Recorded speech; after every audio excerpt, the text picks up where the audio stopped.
Crazy. Shit footballs. Are we live? Are we? Wait, what? Okay. Okay. Uh-oh. Not starting off on the shit footballs.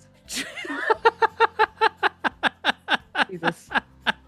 To jump scare us with we're live. Okay, Mayor has confirmed we are live.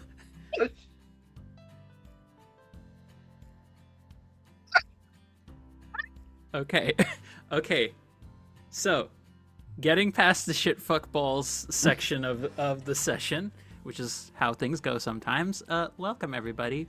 Welcome to what is going to be the penultimate episode here of our Monsterhearts 2 series, Summer in Carcosa. We are rounding about the very end of things here as we're gonna have some fun today. You know, hopefully. We'll see. My players are all scared minorly, but you know, it's to be expected. Before we get into all of the major details around that, I want to let everyone around the table have their chance to introduce themselves, say who they are, and who they're going to be playing for the second to last time. So, starting off with the ever-lovable Monroe. Hey y'all, I'm Monroe. I use he, they pronouns, and I'm playing Mercury Florez, who uses any and all pronouns, our resident fae. Fantastic. Passing it on over to Ventris. Hello, y'all. I am Ventris. I've been playing Trinity Davis. Uses she, her pronouns. Mine are she, they. Forgot that part. And I'm playing the Cerberus playbook. Excellent. Passing it on over to Maia. My name is Maia, and I'm playing Lucy Davis, and I am the witch, and we are both she, her. Passing on over to LD, who I know is, in her own words, teching manually like a pleb. Plebe. Plebe. Plebe, pardon. Plebe. Yes. Hi, everybody. I am LD. I use your pronouns, and I am your tech producer for this show that I'm having to run manually, and it's driving me a little batty. But I also play Astrid Guidry using the Werewolf Playbook, who also uses she, her pronouns. Operating at peak efficiency here, folks. Nope. We are... I was hopeful for a moment. Absolutely not. There's no... Nope. Well... That is an untrue statement. I was going to try and introduce hope, but LD has decided to kneecap hope, so we're going to go with despair instead, everybody. Speaking of despair... Don't worry. We'll be fine. Sort of. Maybe. Kind of. You're lying on the internet again. You're lying. I think you'll be fine. I didn't say you're going to be good. There's a difference. For all of these poor trusting souls, you dare cast lies upon them. I don't know if Mayor necessarily trusts me when I'm in the GM seat, so I think you're okay. That's weird.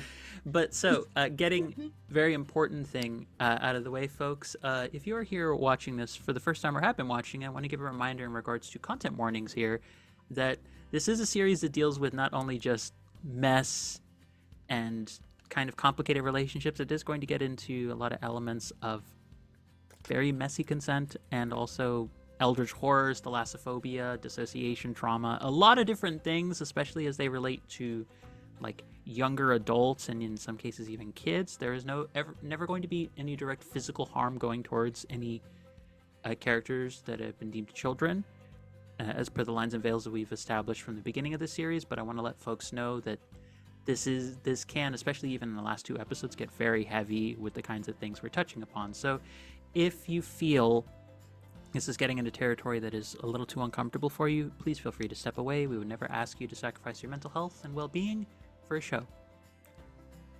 Now, with that out of the way, one other quick thing. This is technically a charity game, though I have not... I don't see it on the overlay, but that just might be something that's Oh, you're being right. screwy. It's not. I'm not sure why not. I assume it's just being fussy today. You're good. You're okay. You are We will be plebe. fine.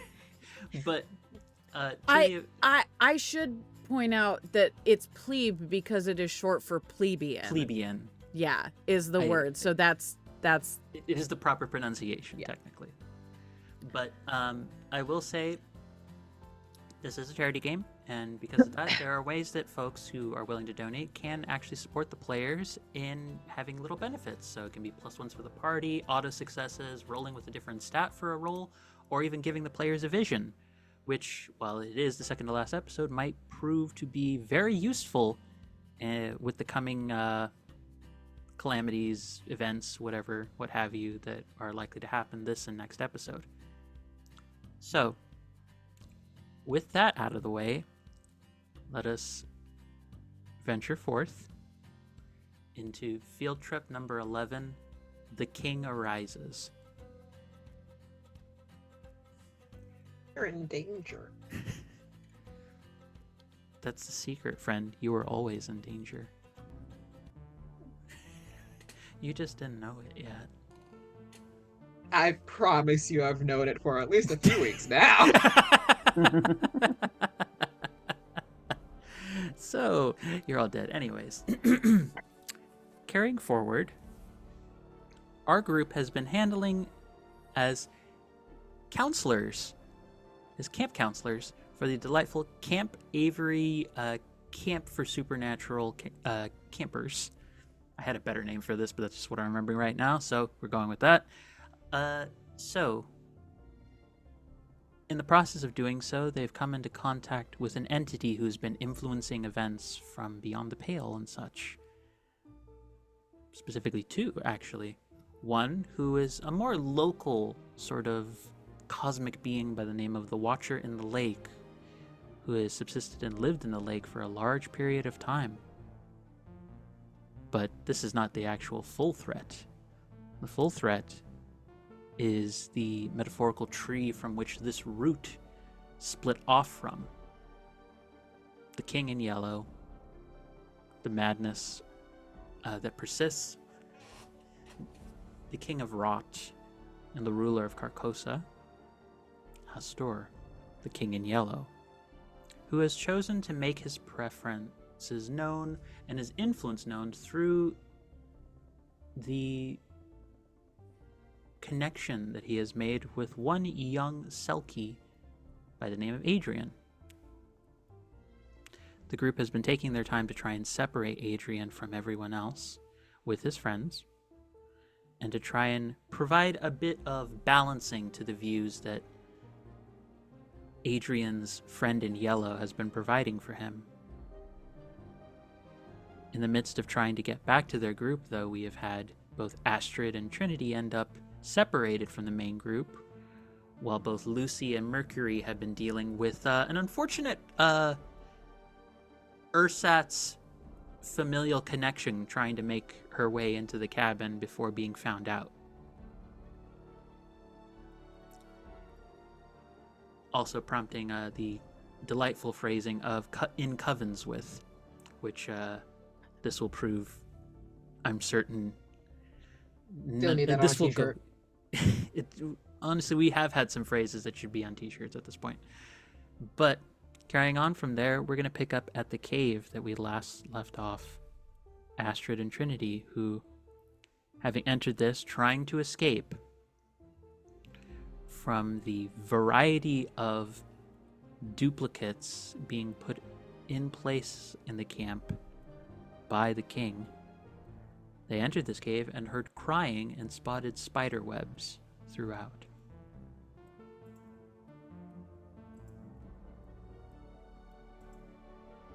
We have to make sure that it's her, right? Like, we can't just not be sure that she's okay. Yeah, you're right.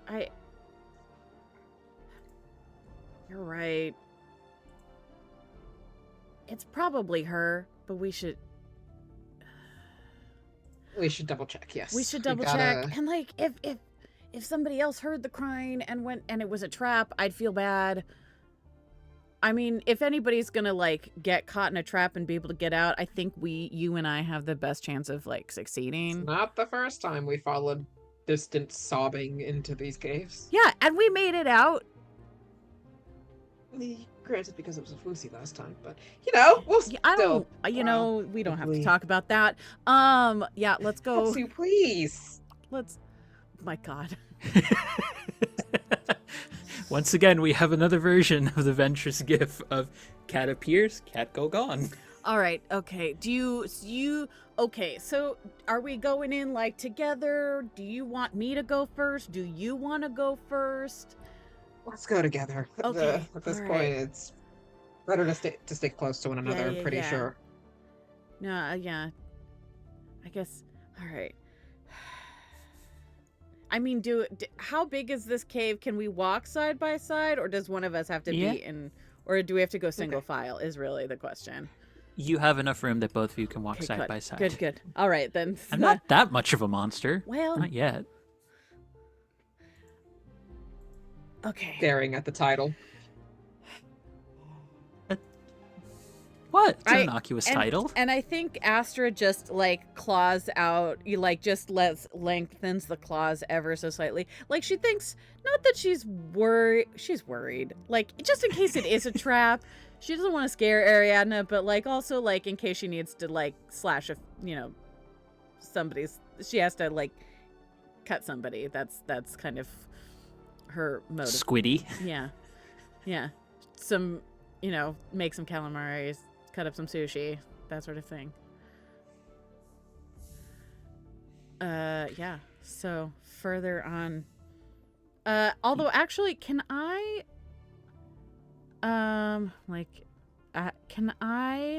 use my heightened senses to assess the situation here? I would say this is an appropriate time for it. Yeah, and we're in a cave, so there's no moonlight here. Yes. Look, I'm willing to take the hit to the dark. I'll be honest. Yeah. Let's for the sake of fairness, you are not technically basked in moonlight at this moment. It says basked in moonlight. So rules, So, wording yes. of the word. Let's roll with dark. Ooh, I'll take that. Because although my dark is in fact, I believe, a -1, but that's fine. So it's an 8. That's not bad. On a 7 to 9, ask one question from below and take one forward. Yeah, I'll take that. Solid. Solid. I would like, I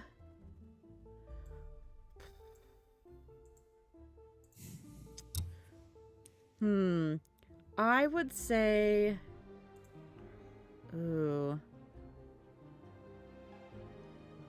and this is specific to this situation that we are currently in. Situation that you are currently in. I want to point that out because sometimes the answer has not been about the situation That's I'm fair. in. No. I will fully accept that as still as being my fault for not following the wording closely enough. Is what poses the biggest threat to me?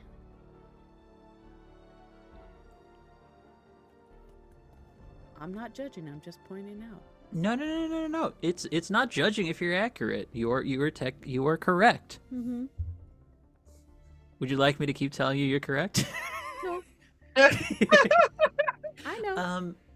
That makes it even better. I would say in this instance, letting your fear of all the worst possible scenarios obscure the reality of what's actually going on here, of who is actually here. And by that I mean, like, you were mentioning earlier all the thoughts. It's like claws out. Mm-hmm. Like I imagine Astrid is on edge to a certain extent, given everything. I'd say that's fair. So this is just me being directly acknowledging that emotion, being like, the moment you see anything appear, getting ready to like lash out at it, and not recognizing that it's like no. This is literally just somebody hiding out in a cave right now. Okay, great, perfect. Because I think that is actually the extent of what happens with the move. Mm-hmm. Is that as you are taking it in, you detect a familiar smell, and it is Ariadne. Great. And you see up ahead like a very small like fire that is going, and you see, as if not having noticed you come in just yet, someone hanging upside down reading a book with her back turned to you. Crying over something that happened in the boat. I think the claws are still out, but she relaxes it slightly. The muscle tension kind of goes out as like, oh no, that is Ariadne. I think, this is exactly who we thought it was. This doesn't seem to be some sort of trap. Like the sense of, her senses are like, oh, okay, at least this moment, this person is not the trap. I think to help startle her less, do we see any of like spider? Is there like as clear? Is there a way to see if any of the spider webs like kind of linked to where she's like resting on now? So to give it a touch to let her know that someone's here. Good thing you asked. There are one or two actually right by Astrid's foot that look like they are like kind of like an alarm bell to let her know if anyone's here ahead of time, and they're placed in a way that unless you had like quite supernatural senses or a dog of some variety. Yes, the Awu is able to pinpoint it without too much difficulty. So you would be able to like reach out and touch that, and she would know just like to like look around. Yeah. So Jin will nod at Astrid like towards like point at a specific string that the one that's near her foot and like say like nudge it. Oh, we don't want to just yell at, hey Ariadne, just a little. Guess I'll do a little. Moves pretty easily, remember? Oh yeah. So I think it gives her. Okay. If you think that's for the best, I'll just do a little toe tap on the alarm. When werewolf bean hits the Hello. one gentle toe bean. Ariadne. Hello. Who's there? Hey, Ariadne, it's Trinity and Astrid. Hi. We heard crying. I was reading a book. What are you? Oh. Was it a sad book? It was a romance book. There was about a mermaid falling in love with a siren. It was really sweet. They just got together. It's near the end of the book. Oh, happy tears. Okay, these are happy. This is Got happy. it. Okay. All right. Okay, cool. Okay, that's cool. So you moved to the cave? How long have you been here? For a little bit. Hiding. Okay. That's fair. You should probably keep doing that for the time being. There's some weird stuff happening out there. Quick question. When was the last time you saw Henry? Yeah. Oh, good. Ooh, good thinking. Smart. Good thought. I'm not going to answer that one until you kind of prove you're who you say you are. You know what? Also super valid. 100%. So you have some awareness of what's been going on. Thank God. God, what can we do that would prove it to her that we are who we say we are? I don't know. Good. I haven't seen. I don't think any of the. Wait, so what have you encountered that makes you? Sorry, actually, no. We shouldn't be asking these questions until we prove ourselves to you. Okay, crazy. Okay, so have you seen other people turn into squid things? Just one. Just one. Was it someone acting like Henry? Okay, cool. I don't know how to tell you. Like, I can transform into the wolfy thing, but not the squid thing. If I transform into the wolfy thing, will that help? It couldn't hurt. Okay, so I just show hands and let the fur and sort of like half transform just the forearms, like, look, wolfy. And then I let the ears grow a little bit. When we came to talk to you in the cabin, this is really hard for me. We know about the boathouse you were originally staying at, and we kind of purposely avoided it because we weren't sure yet if the Henry we talked to was the real Henry and he had actually gotten you somewhere safe. And when we went to see you there, it was me, my sister, Lucy, and Astrid here with us. And we offered to help make sure that you got snacks and food and help Henry get you supplies you need to keep hidden. You were telling us you were worried about your parents finding you. I don't know how, I'm just hoping that I maybe... think no, I think that covers it. I think you're who you say you are. Great. By the way, she's just been hanging upside down having this Yeah, entire that's conversation. fair. She's turned around. Mhm. She finally actually drops down closer to the Okay. fire. Okay, so you've seen a fake Henry We've also transform. seen a fake Henry. Did we see Henry transform? We've seen a fake Yes. Henry. Yes. We have also seen fake Henry. We don't like fake Henry. I don't like fake Henry either. He took real Henry. Do you know Did where? you see?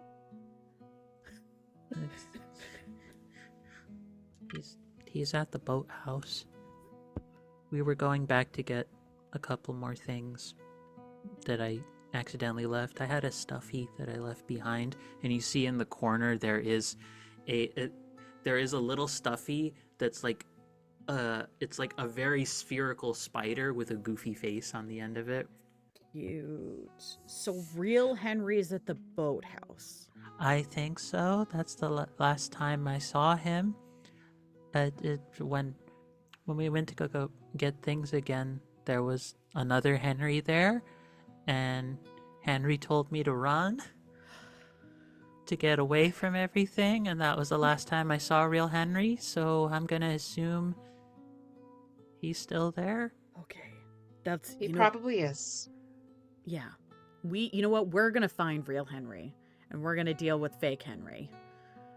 We're gonna deal with all the fakes, but it's a good thing that you came here, and no one else but us has found you here yet, right? As far as I know, I've occasionally heard people wandering around outside, but I've never gone outside, and I've always just stayed That's- quiet in here. Mm-hmm. And Yeah, you might whenever wanna tamp down on those tears when you're reading, though, babe, because we heard you. I mean, granted, but if I can hear you, other people might be able to hear you. Is all I'm saying. But they finally got together after I 7 know, months it's not being very able to see each exciting. other. I know it's very exciting, but we just want you to stay safe. Because again, there's fake people running around. Did Guess any this is of- as good a place as any since the king recently abandoned this spot, It's so true. they're not gonna check here again. Yeah, that's fair. You're real smart, Trin.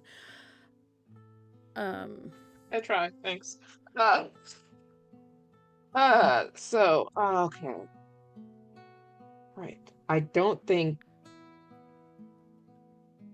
if Henry's at the knowing where Henry is a great thing. Yeah. I don't think we should try to stage a rescue right now, though. No, I think we need more than just the two of us to do that. We should, get as much help, because if I don't know, it feels important that they've, I don't know. If that's where they're keeping Henry, who knows who else they're keeping, and maybe they're trying to keep it protected so that they don't escape. Like there's like something guarding that if Henry, like the real Henry, is stuck there, Either that or they did something to his head like what they were trying to do to us so he wouldn't think about trying to escape. Yeah. Alright, well. The real question is, would she be safer here, or would she be safer if we tried to bring her back to Cece's cabin with us? I feel like she's kind of as safe as she can be here. Mm-hmm. And the fewer numbers we're moving in, the less likely we are to be noticed. Exactly. Well, like I'm worried about, because even just on the trek over here, we got attacked by those things. If we try to make our way back, just the two of us, I don't want to put her into that situation, because who knows who's still lurking out there. It looks like we lost. Did you get chased here by something? So the things that have been imitating people are kind of swarming the camp right now. We don't know. We're not really sure who in the main camp outside of our friends is real anymore. But we're pretty sure we shook them off before they found us here. We kind of ducked into the cave because we thought it was empty and that they'd give us some time to let them pass us by before we try to head back. You didn't bring them here, though, right? No. Did No, we? I don't think we No, did. I don't think so. Well, here's the thing. They're following us. So when we leave, very likely we're sort of they just think we're hiding. So if we leave this cabin, they're gonna, this camp, they'll probably continue to follow us and ignore this. The fact of the matter is, they don't know you're in here, so they have no reason to come looking for you in here, especially after we go. Okay. We won't let you be put in any danger. Mm-hmm. Okay. And we'll make sure that Henry's okay too. Please? Yeah. Actually, now that I think about it, since they have a minute to breathe, Trin's gonna take out her phone and start texting. Okay, we're just found out where Henry is. We're lying low until we think it's safe to come back. And just sends that off to Lucy.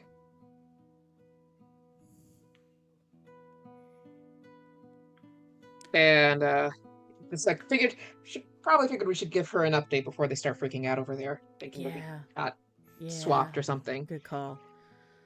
But okay. If Okay. you do ever feel like, after we leave though, if you do ever feel like it's not safe here and you're trying to find somewhere else safe to run to, what number cabin is Cece's, just to be sure? Or do they have numbers, or is it just like a specific spot? Solely for the joke, I'm going to say cabin number 42. Sure. Secret to life in the universe. In existence. Okay, great. So cabin 42, it's near the edge of all the cabins. You won't have to go far into the camp to get there. And our current password. Oh God, what is the password? Oh God, what did we set the password Oh to? God, I don't remember. I know we did though, didn't we? Didn't we We made set a one? password. We're Did I making write it the... down? No, I didn't write it did down. not write it down. Oh God. Well, this checks out for both of us, really.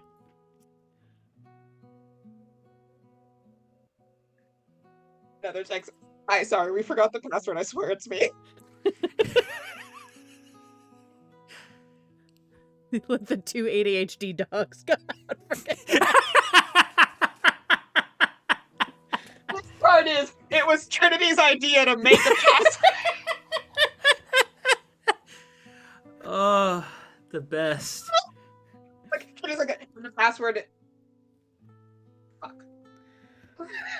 Looks I thought desperately you at were Astrid. going to remember the password. You're the one who came up with the password. I don't remember I was the gonna remember it too. Yeah. Jesus Christ. Shoot. Well, I guess we're just going to have to wing it. Wasn't it like the name of the camp mascot or something? Oh, maybe. What's the name of the mascot?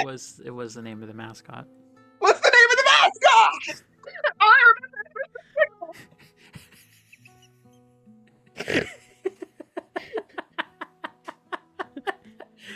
We figured this out. So I don't remember. See, Astrid would know the name of the mascot because she's been going to this damn camp for most of her true. life.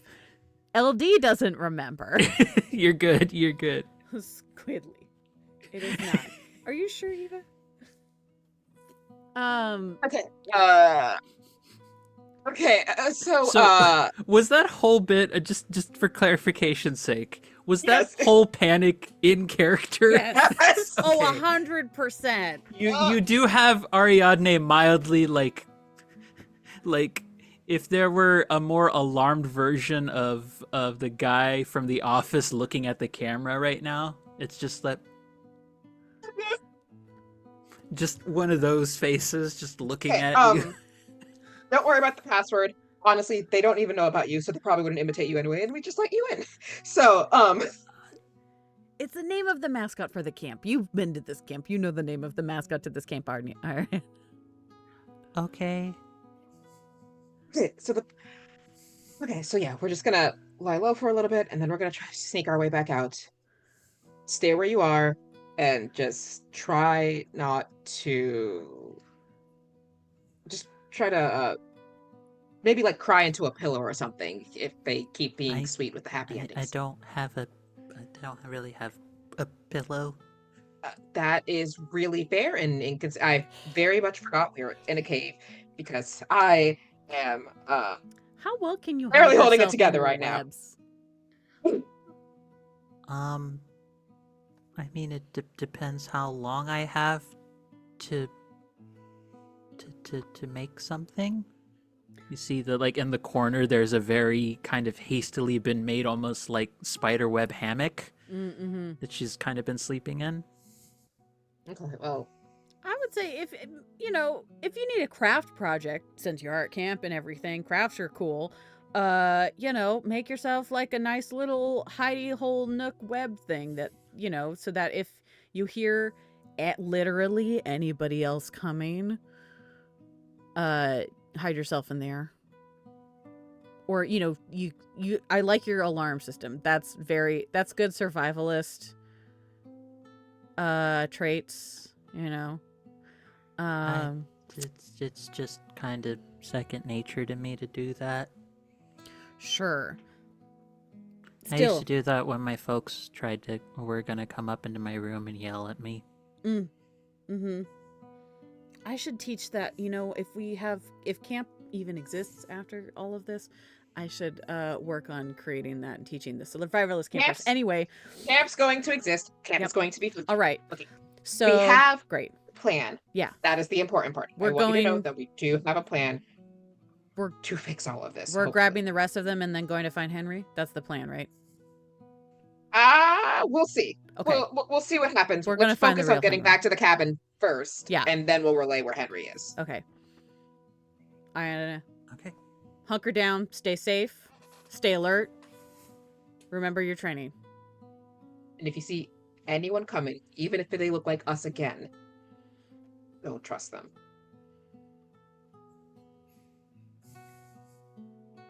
Sounds good. We'll figure out a way to convince you again if we have to. Should we come up with a new password that I actually write down? Yeah, no, what? Yeah, sure, Harry. After she watches freak out because we couldn't remember the other password.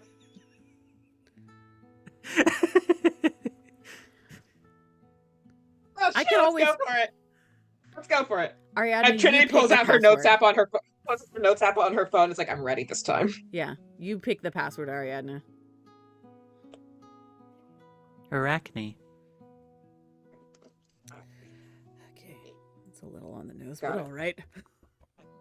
Hey, that makes it easier to remember. Yeah, that's fair. Okay. That's my great aunt. Right, of course it is. That is a crazy piece of lore that we will address later. Or not, we'll just to the just cabin? throw that lore in there, and then it was like, we don't have time to address this right now. Sure do not. Right? It's like that makes sense, but also crazy huge lore drop. Anyway. Okay. Good seeing you. Stay safe out there. Trinity. Person that I am talking to. We should probably head back. All right. Okay. Should I be super should we make a lot of noise on our way out to get everybody to follow us? Okay, good point. We just lost them. No. Okay, fair enough. All right. Well, so y'all are just running basically, yeah? We're trying to first we're going to make sure that when we peek out, see if there's actually anything that we can see around before we just try to make trails, stick to shades of trees and stuff to keep our passage, not, we got to do a zigzag path under back. under the bright of the moonlight. It's 2 moons. Yeah, it's 2 moons. Under the now. bright of the double moonlight. You're right. Yeah. You did say that at the end of last session. Sure did. That, because things should just be more fucked and spooky. Why not? Can she get double moonlight bonus for 2 moons? No. No, it says when you are basked in the moonlight. It's a general bask in General moonlight. basking. I'm not you don't double dip for this. It's not a stacking buff. Look, a dark 3 when I am basked in the moonlight is plenty, thank you. Like that I'll take it. I'm Uh, already amazing in the moonlight. I Why are know. you trying to improve upon perfection Exactly. here? So great. Yeah, zigging, zagging, running through the trees, trying to avoid Just people, trying but to also basically like get back disguise as our tracks. quickly, as quickly but as inconspicuously as we can, Yeah. because we don't want to have to deal with another mob of tentacles. No, thank you. Fair. So here's the thing. When you look outside at where the lake should be, Oh, no. you see a rising set of spires and ruins of a city that is now floating on top of the lake.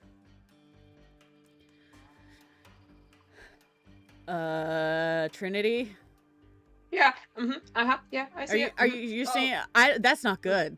That's really bad. That's bad. Oh God, where's my mom? Okay, we gotta go. We gotta go. We gotta go. We gotta go find the others real quick. I do not want to be. I appreciate your company, and I think frankly we're the two most capable people here. But also, that's not saying a lot, frankly. Because I'm scared. Are you scared? Because I'm scared.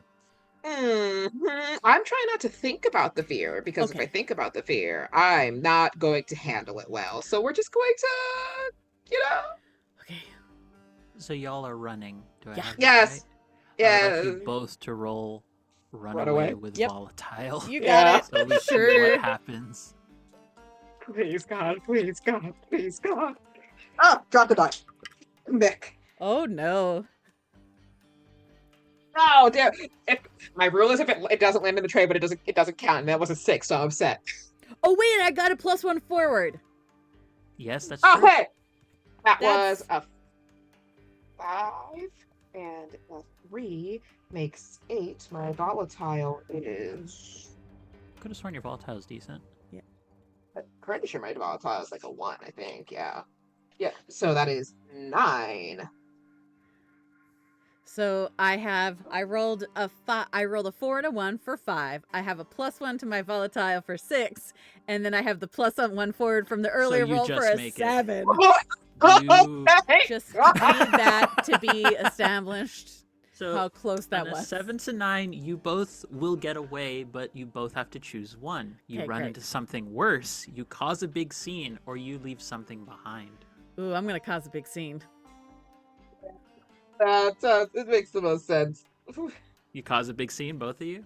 I think Yeah. so. It's a really big scene.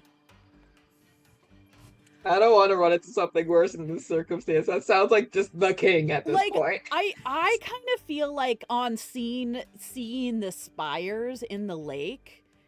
If We I kind of say, may. fuck stealth, we gotta go. Yeah, like and I think it, like that beat where we're like, do you see what I'm seeing kind of moment is like a moment where we're standing stock still. Like we had been like trying to dodge and dash and run and try and be stealthy, and seeing the spires is such a big shock that we were standing really still, and then like I get it completely big- yeah. visible. It's like, oh, I have I get oh shit moment. Yeah. I will say that when you have that moment of standing stock still, I will say this. You have a distinct moment where you feel that just looking at this ruined kingdom, you both feel that creeping influence of seeing that other perfect world leaking into your heads. Oh right, that. Not even doing or interacting with it, just looking at it. You have a distinct moment of feeling that presence, that presence that now very distinctly to both of you feels alien. Mm-hmm. Like, Okay, yeah, and that's bad. you turn, and with having that moment of like being kind of like shocked and stunned still before you keep running, it is just long enough before you notice two different individuals. One, you see a ghostly figure, the cafeteria worker who appeared before, who had been talking, I believe, to Lucy, and you see, like, wrapped in various bits of cloth and rope the mummy counselor you'd encountered before, and both of them sort of turned to look at you. But you'd both been seeing just a side profile of each of them. When you turn to look, half of their body is that mass of swirling tentacles. Why can they be ghosts too?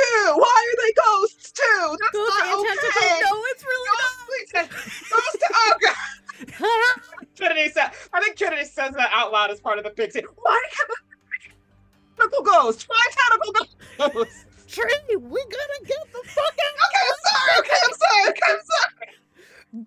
Listen, I love that I've somehow wound up creating, because of you two, a Scooby-Doo moment. This is my favorite thing ever. 100%.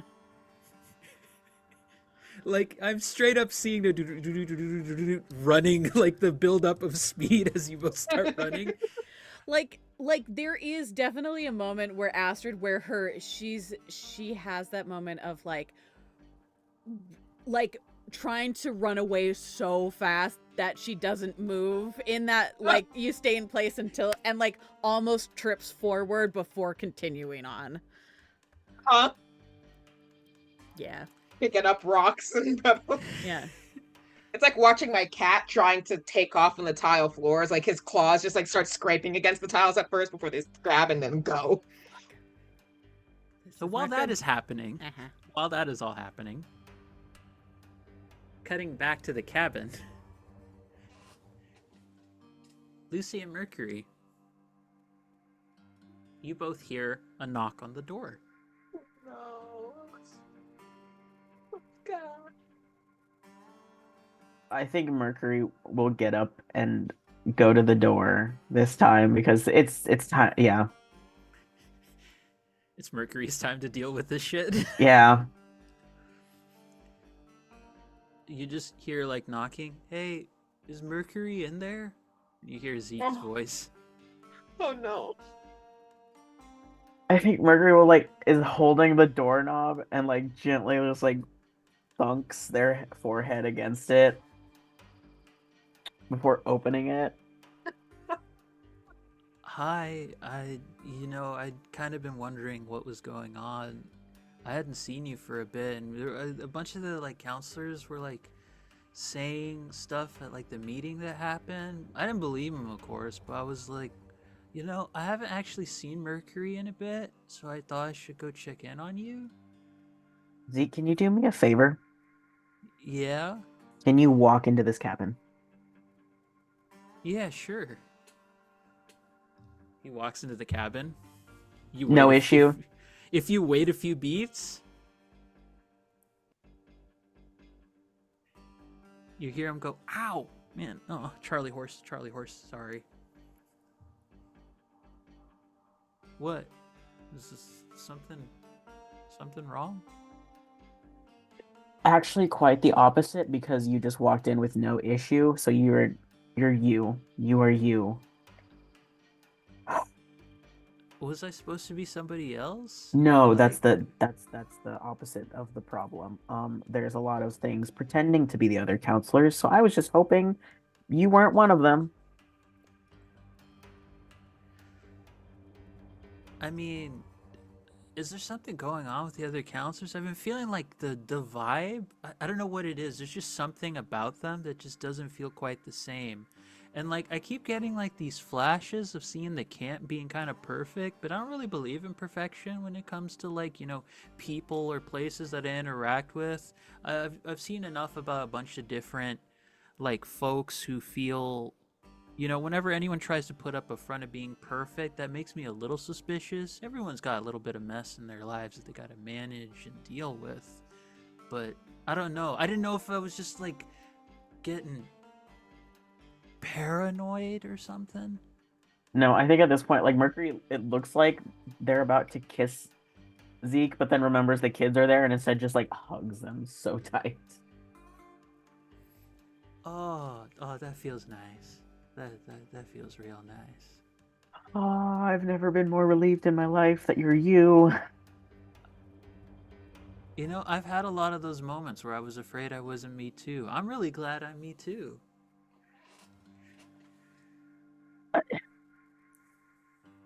There's a lot of weird things happening today, and I'm so glad that there's at least a little bit of normalcy. Yeah, I was gonna say, is the cabin normally like kind of covered inside with a whole bunch of things? Like, because the cabin still has the, the goose spray of tentacles from earlier, because CC really wasn't really able to deal with all of that. No, it's not usually like this, and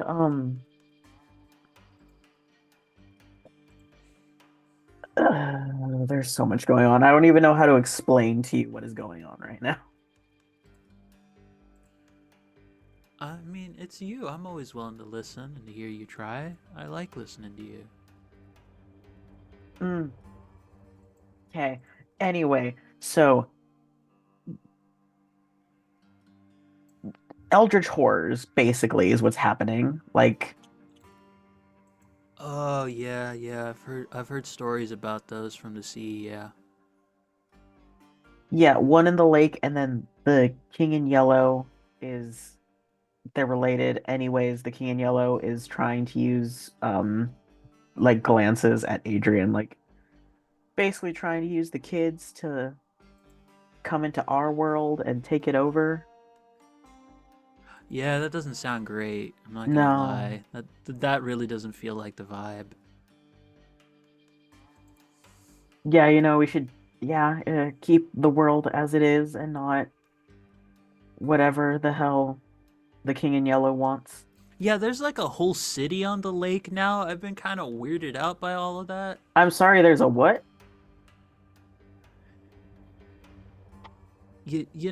Like a whole city? Like a ruined city that's just kind of like sitting, floating on top of the lake now. That was also the other thing I wanted to come and talk to somebody else about. No one really was giving me like clear answers, and if you look outside, you see the same sight that the other two did. Oh my god, okay. Cece. Cece is over there on the bed with Lucy at the moment. Yeah. Know Yeah. anything about ruined cities sitting on top of lakes, I guess? What are we? She's like, she pulls out like one of her older books from like by the side of her bed, and she's like, she looks outside, and then she's doing one of these repeated. It's like, nope, no, that feels really terrible to look at that. And she's like, she closes the book immediately. Well, I can tell you one thing, it's not Mayan. I didn't think it was either. Yeah, I didn't think it was that either. Yeah, that feels a little derivative, if I'm being honest. You're welcome for that, Monroe. Thank you. That was awesome. And then Mercury will look at Lucy. Would this be around the time that Lucy got that text from Yes. Trin? This would be Lucy. You would get the updated text from Trin regarding Ariadne. Lucy, I know it's your sister. What do you want us to do? Oh, actually, she just texted me. Actually, she specifically did not Yeah. mention Ariadne in the Yeah. text Oh, She didn't because of right. the promise to Mercury. She just said in the text, "Found out where Henry is. We're laying low until we can circle back." Yeah, the last thing she said was that they're laying low. So it's probably not best. My original idea was to go out and get them, but if she just texts me that they're laying low, sounds like they're fine, but I will text her back. I'm going to text her back. Are you and Astrid okay? Where are you laying low? Is where I'll send back.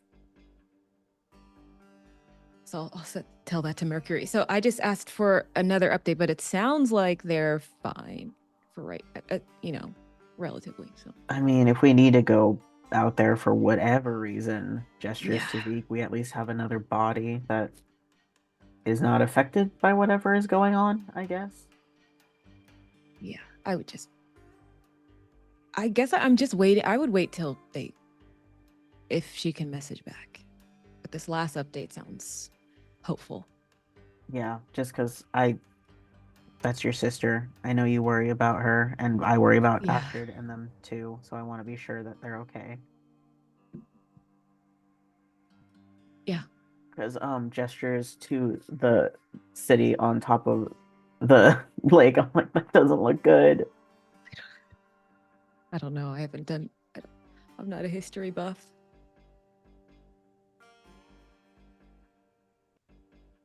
So I mean, I'm not either, but I mean, I don't know if this no, is it sounds history or if this strange. is- I just don't. Yeah. I can't recall anything like connected to it. Yeah, no, that's hell if I can either. And it doesn't look like Cece knows anything either. So this is a lot of everything's up in the air. I know. Yeah. So sounds like we're just waiting then. I don't like the fact It that we're feels- just it- waiting. But I know it's anxiety inducing to just wait, but the last message helped a little bit, but yeah, I don't I there's a mean, lot I know going. Yeah. Yeah, there's a lot going on out there. So. Another Yeah. knock on the cabin.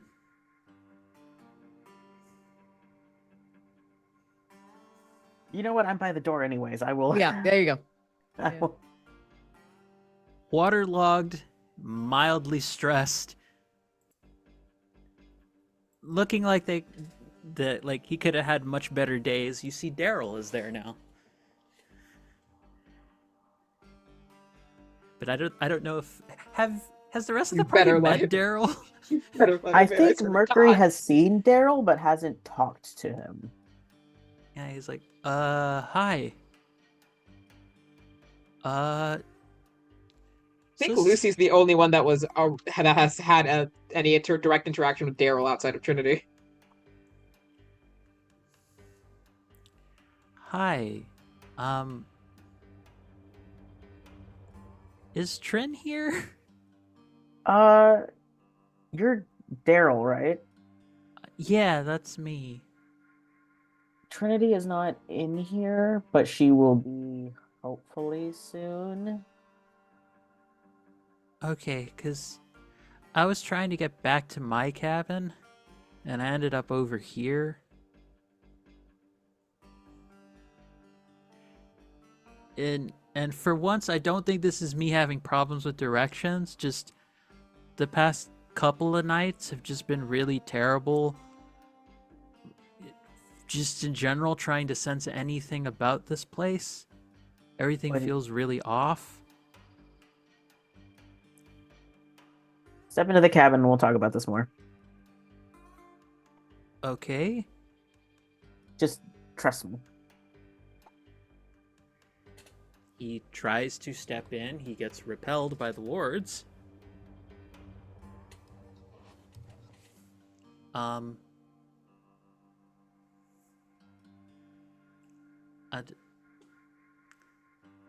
I don't think this Cece, thing likes me. yeah, Cece, aside from obviously the whatever is going on at this cabin, is there anything else you have wards repelling? Generally they're all-purpose wards to repel anything of an extraplanar or other realm-like nature. Hey Daryl, not to be rude or anything, but are you extra planar?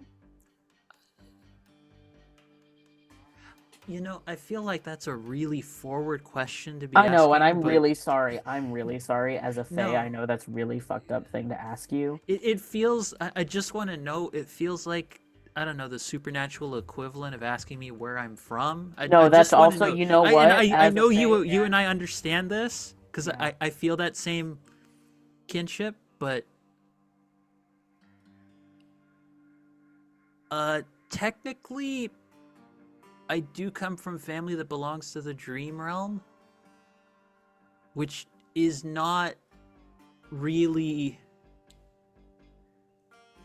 It's not really of a earthly plane or realm, so technically I kind of count as extraplanar in the loosest sense. That would, I guess, in the loosest sense, that means the wards would work. Okay. Do you? Did I do something wrong? No, Was this specifically to keep me out, or no, this is listen.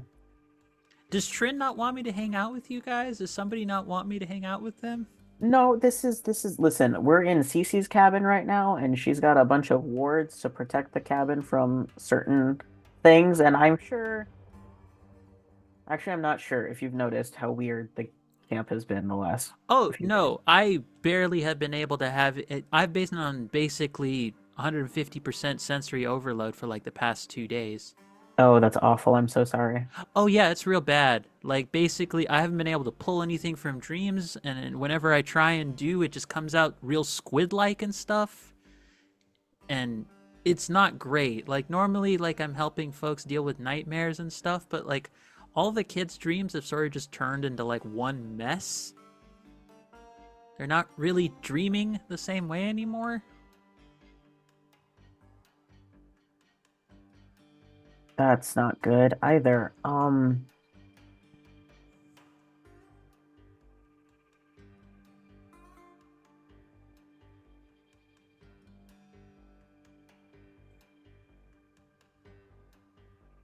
I believe you're you, so this is I mean, I try and be me.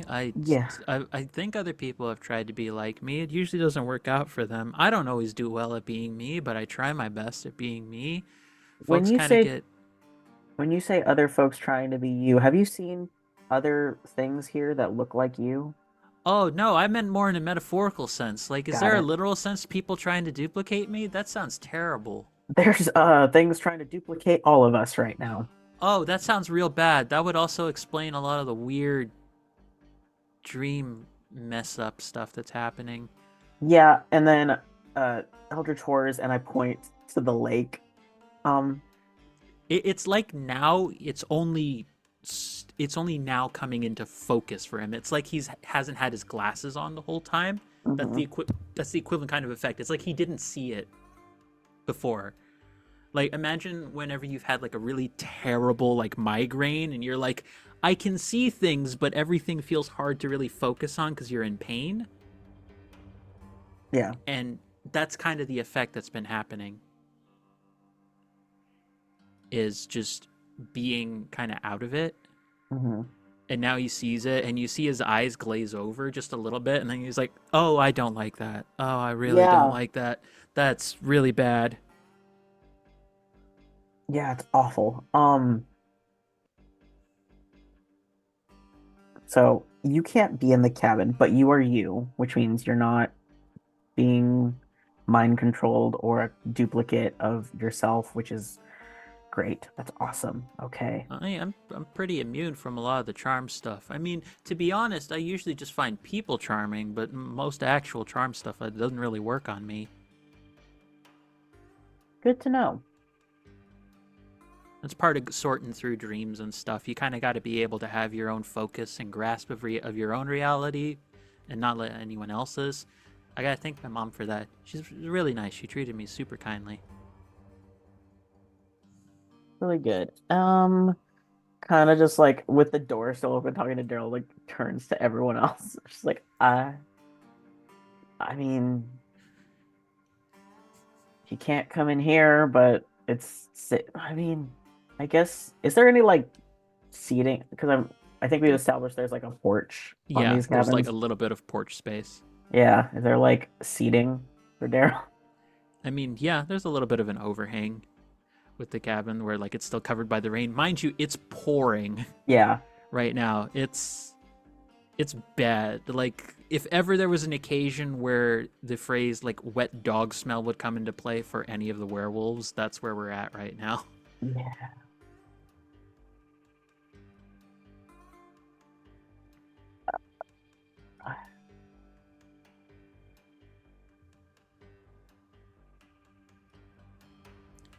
I mean, Trin will be back. I don't know when, but you're more than welcome to hang out and wait here.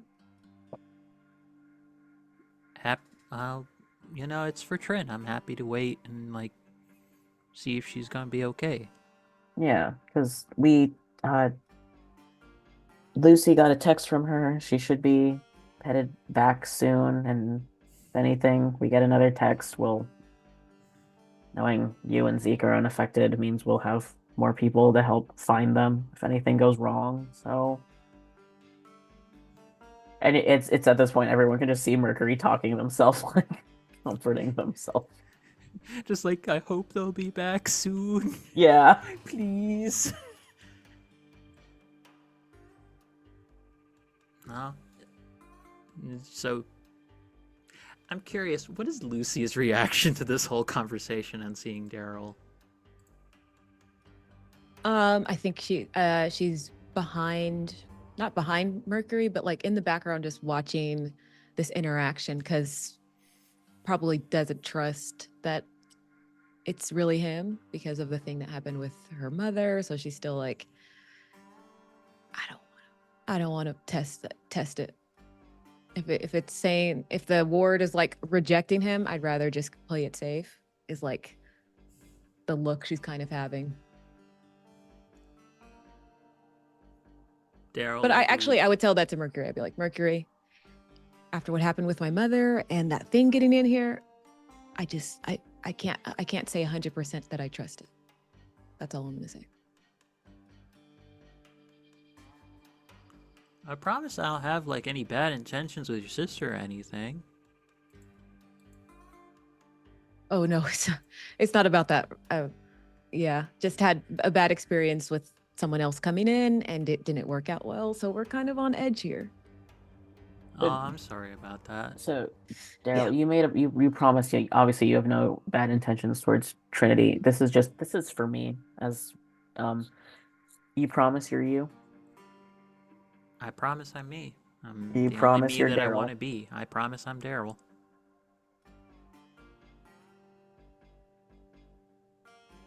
All right. I will take that. Just looks towards Lucy. It's like Is that enough? I mean, if let me look at my moves.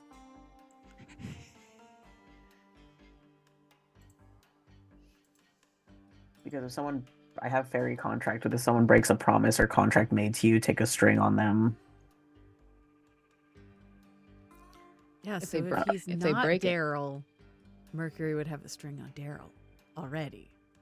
Mhm. Because it would be immediate. Yeah. It would be Because he immediate. would be lying. Yeah. Mhm. That is taking it at its word. That is actually a very good way to detect. Yeah. Because they can't. Because if they say they're not, they're immediately breaking the promise, which would mean you should feel that pull. But you're not feeling that pull. That is an interesting way to use fairy contract. I've never seen that used that way before. Well done. Thank you. Okay, so Mercury, you're good.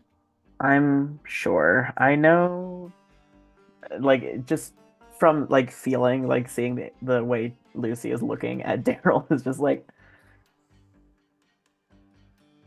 yeah, Okay. yeah, whatever. And then is like more hushed when talking to Lucy at this moment. It's just like, I feel you have issues with him, but this is not the time for, like, it's not that type of. I'm not even thinking about that right now. That's fair. Truly But- just thinking about what encountered. I like mean, an hour ago. Yeah. yeah, no, I know. The thing is, that thing actually came in here. Yeah. Daryl cannot come in here at all. Oh, right. Like, so I think it's a different ward that CC's used that's repelling him. Huh.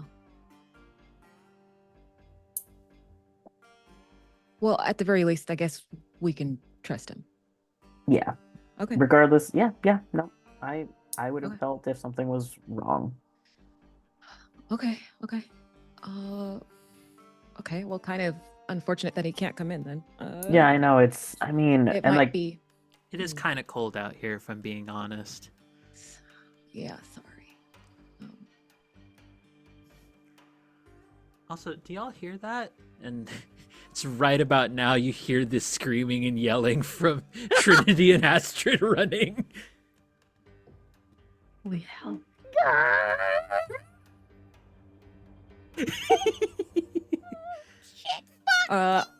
Okay. you catch a look of what's behind them, which is the two individuals I described before, the mummy squid and the ghost squid. Oh, that's Just awful. screaming. Oh, She's like, she hesitates for a second. She's like, wait, is that the real one? It's the you'll real see. one. You'll see us like ushering you in, like it's okay. Like hurry, come. Yeah. She'll come up to the door and like it's like, okay, so we have what we need for the thing. We can't not leaving it out there though. I'm gonna pull you in. No, the fuck you're not. No, the fuck you're not. If you want to stay out there, then never mind. She's not gonna leave him out there with two flicky wucky tentacle monsters gnawing on his face, on his cotton candy hair. Gotcha. He can't come in, Trinity. I'm so sorry. Okay. Well, it's only two, and we know they die.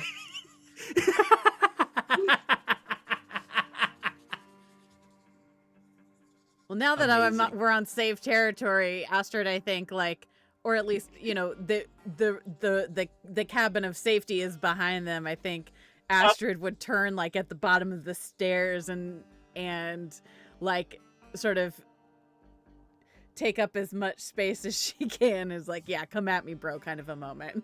She's trying to call that, and you're sure it's him? It's like, don't.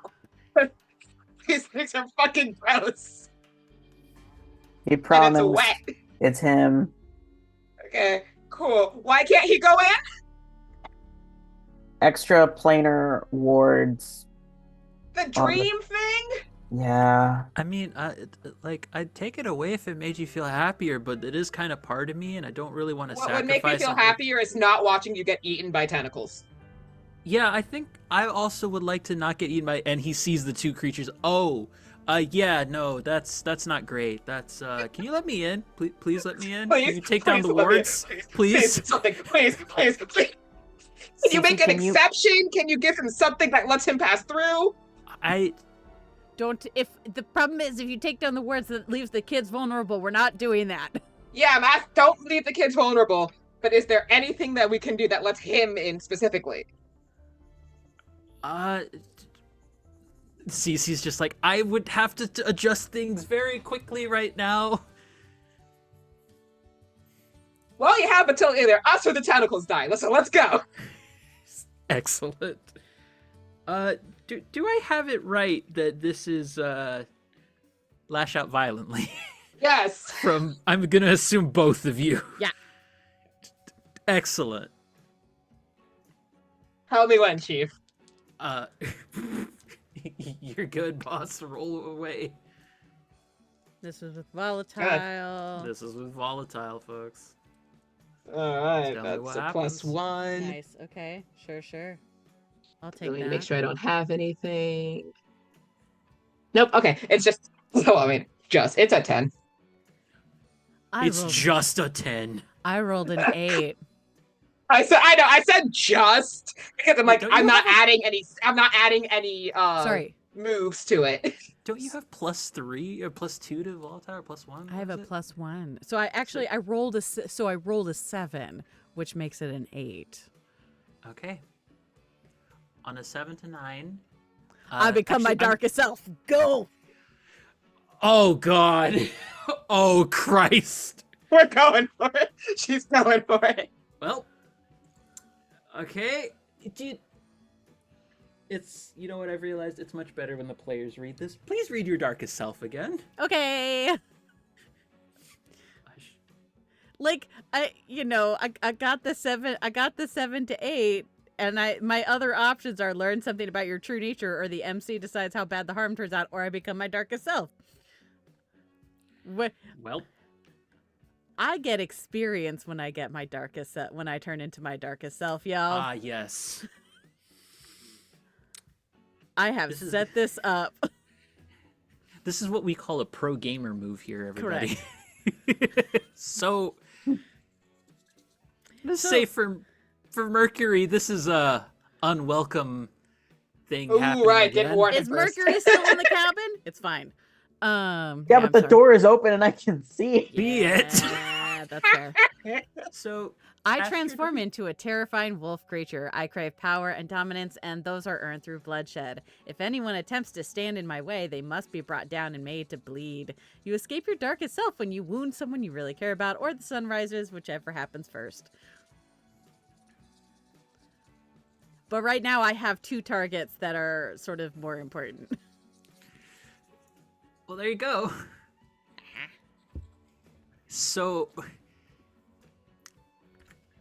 you chomp I chomp. or claw or whatever happens first. do. It is both of you.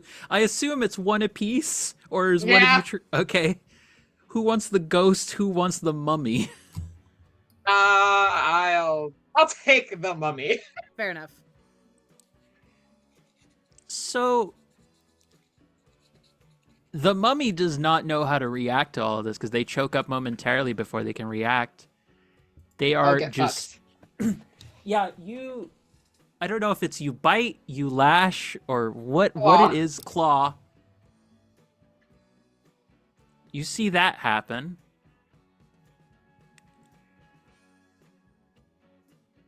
And then in the midst of all this, Mercury, you watch as Astrid transforms again, and it's just like the day in the lake.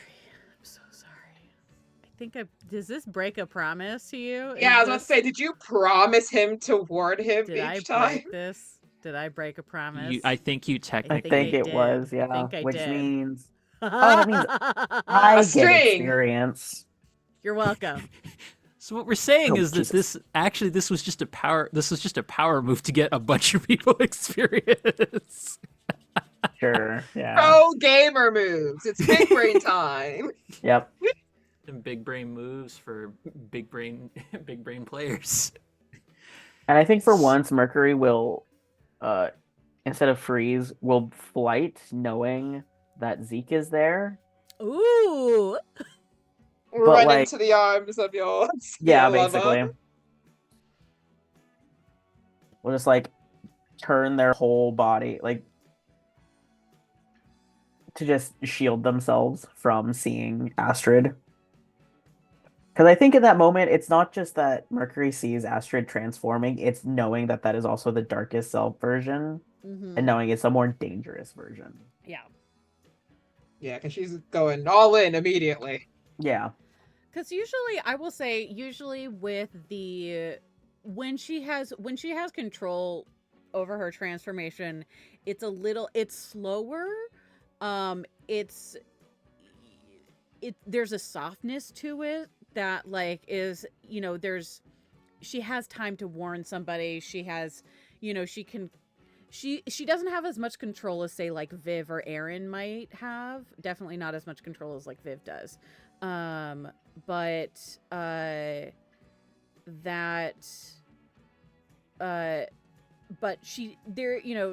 there are certain parts of her that will transform first when she has control of it. When it's the darkest self, it's almost immediate, and it looks painful.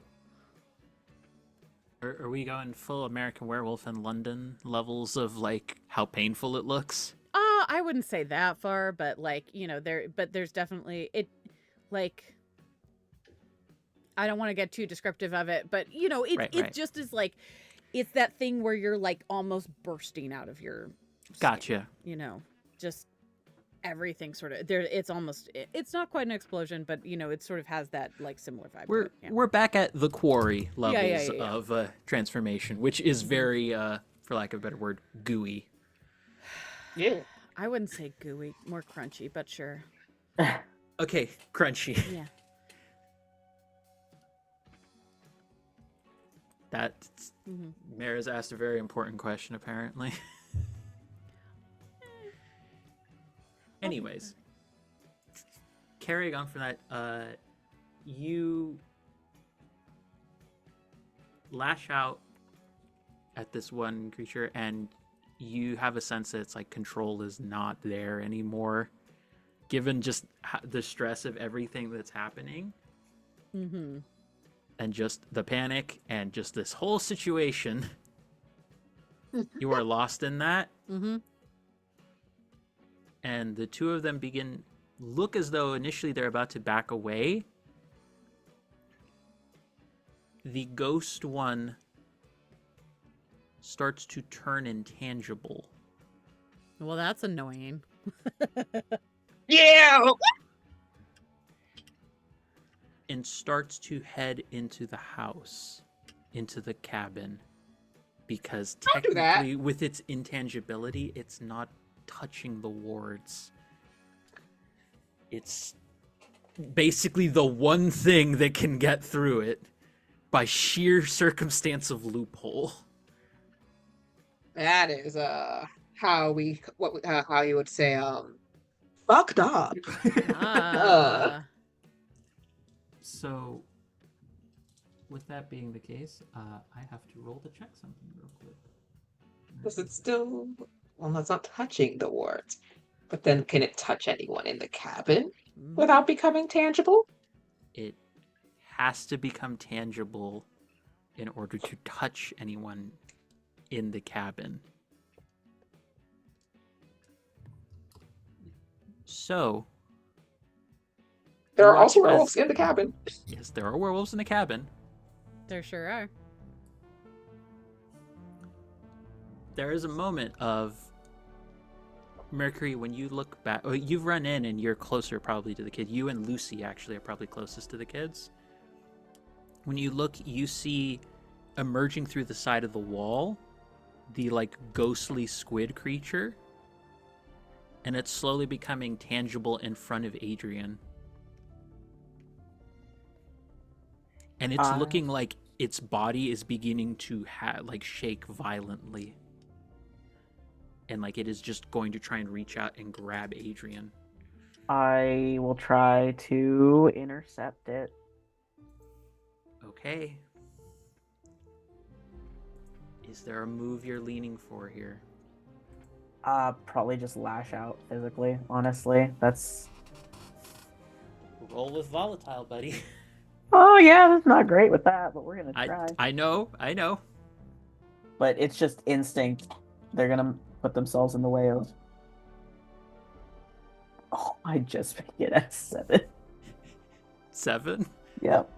So, Mercury, on the 7 to 9, you harm them but choose one. They learn something about your true nature and gain a string on you. The MC decides how bad the harm turns out, or you become your darkest self. You know what? I haven't gotten to do this yet. Let's do Darkest Self. Let's go! So, Mercury, if you wouldn't mind reading your darkest self. Yeah, Darkest Self. Everything you say seems a promise. Everything you hear seems a promise. If a promise is broken, justice must be wrought in trickery or blood. You aren't subject to the human rules of mercy. To escape your darkest self, you must in some way rebalance the scales of justice. Oop. Well. And I want to say there's also a slight physical transformation with Darkest Self as well. Do it.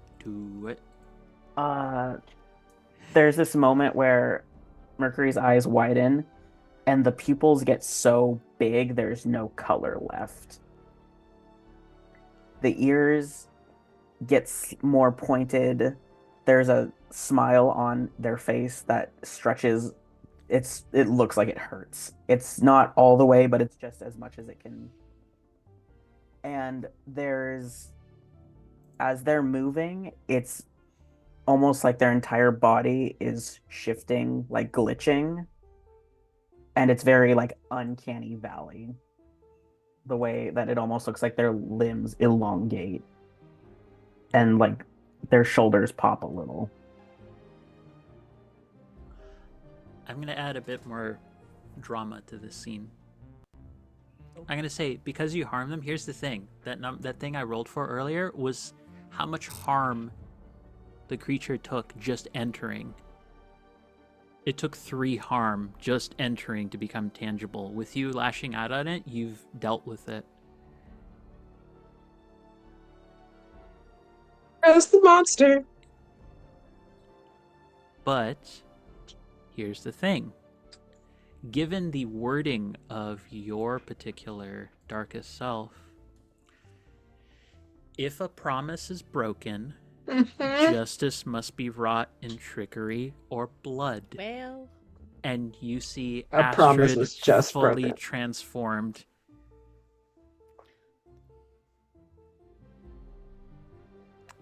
Yep. So, so the two creatures have left. uh-huh. One just scared off entirely, the other one just unstably about to become a mess in the cabin, and it goes intangible and then like it just splits apart right outside the cabin, all across all the walls. Again. There's so much tentacle goop. But Mercury and Astrid. Uh-huh. Astrid, you want bloodshed. I do. Mercury, you just saw a promise broken. Mm-hmm.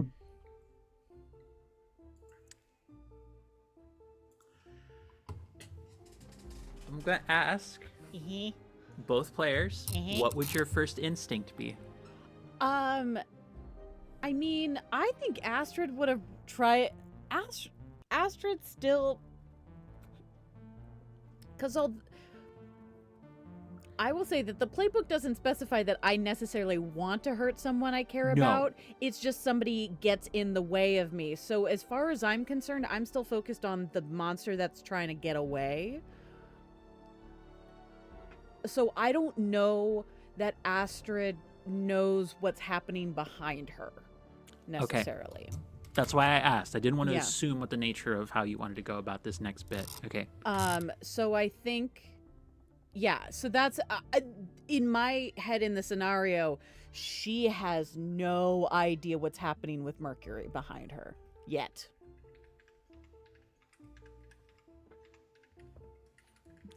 Okay. And I think Mercury's first instinct, as like knowing about himself that he is not a fighter, would look for something sharp. Can I be a little more fucked up, LD? Please go for it. Preferably something silver. Oh, Here's That's the so thing. If vindictive, I love anyone it. is going to have something in their home that's specifically a ward against other creatures, it's going to be Cece. I'm gonna say though, as to keep incorporating everyone else in the scene, Lucy, you see Mercury having become that uncanny valley, like Fey version of themselves, and you see them reaching over to like try and get something sharp and silver from Cece's things. What are you doing?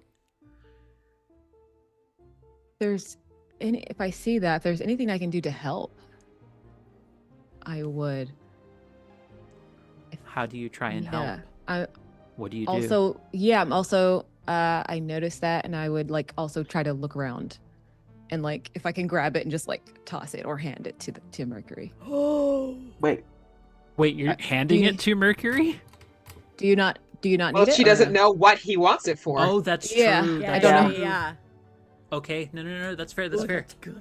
No, that's fair because you don't know. You've never seen this version of Mercury, and so you don't know anything about it. Yeah. Yeah. So in my mind, I'm just trying to help. So Okay. That's even better. So, Mercury, mm-hmm. am I correct in thinking lash out violently? Oh yeah. Okay. Trin, you will be able to respond after this move is had. Of course, that's fair. That's I think when I'm going Mercury to moved, say I'm going to ask this as a matter of fairness of LD the player. Yeah. LD, is it okay?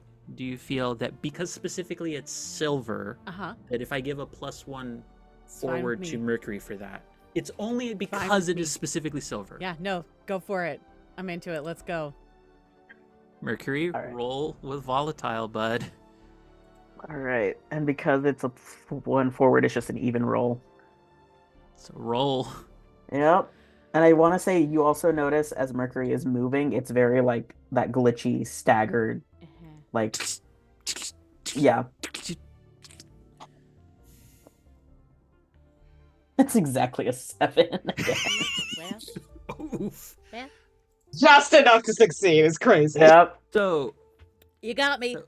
on a 7, you harm them, but choose one. They learn something about your true nature and gain a string on you, or the MC decides how bad the harm turns out. I think it'd be interesting. I think they learn something about your true nature. Ooh. Okay, so I'm gonna leave this up to the two of you.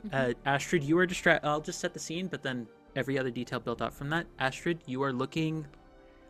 I'm guessing possibly about to chase after that creature when Mercury. I feel like it's like Mercury is staggering out of the cabin, and then once like hits grass is like running, like booking it. Terrifying.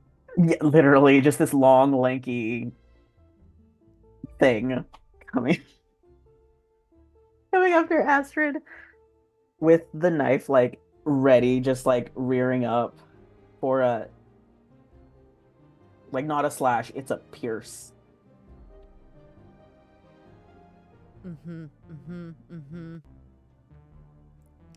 I think, yeah, as that happens,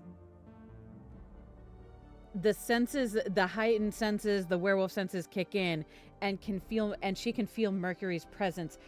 She, in full, like, angry feral form, turns probably right as Mercury hits her and is like, and there is, I think, eye contact there.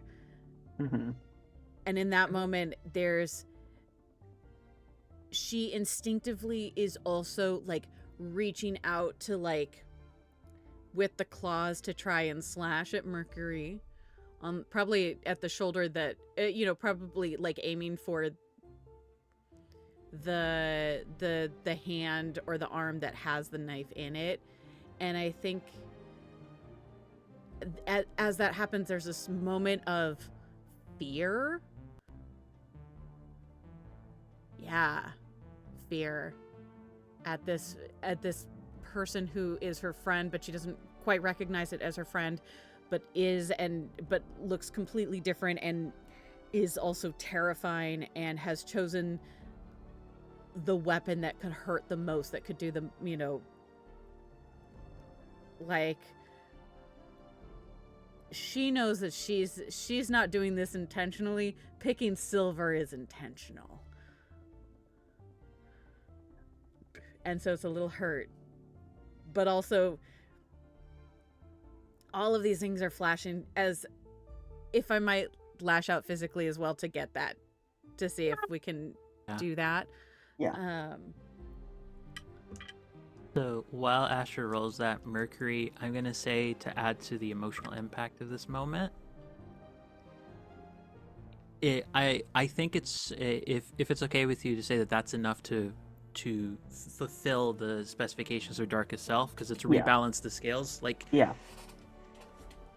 as this lands, as whatever happens with Astrid's, regardless of what happens, your eyes change back first.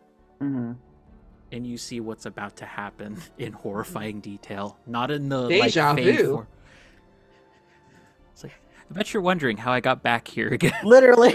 Yeah. I think it's a 9 for Mercury, or to lash out physically. To lash out. So you've both done one harm to each other, so be sure you have that noted somewhere. Yep. And again, I think this is a learn something about. I think to go along with it, this is also something learning about. Like, in this moment where we're both physically doing harm with each other, I think Mercury also learned something about Astrid in this moment. Yeah. Do you both want to specify for each other? So you will get her a string on each other. Yeah. What the thing you learn about each other in those moments are, in this this very charged moment. I think Astrid will learn that Mercury is actually a very hurt individual when it comes to things like promises. Like the Darkest Self isn't just something that happens. It's almost like a trauma response at this point.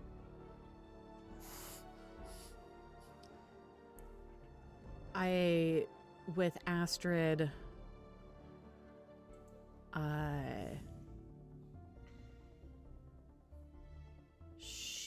Mercury would learn.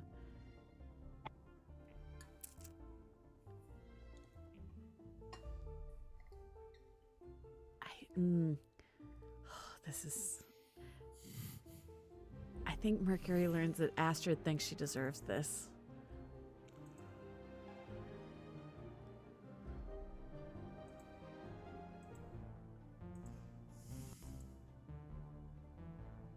Like, you see this, like, in that moment where she loses her darkest self. She's still in werewolf form, and I think she's less hurt by the fact that this happened that Mercury did this to her, and more like this was inevitable, and there's almost a sense of relief that, like, okay, this is fair and this is just, and I deserve this. Yeah.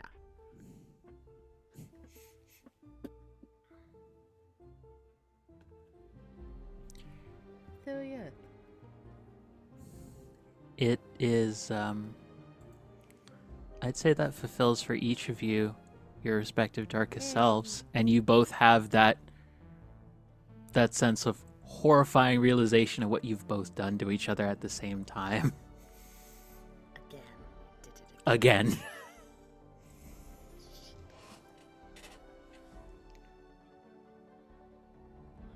Oh, Mercury starts hyperventilating.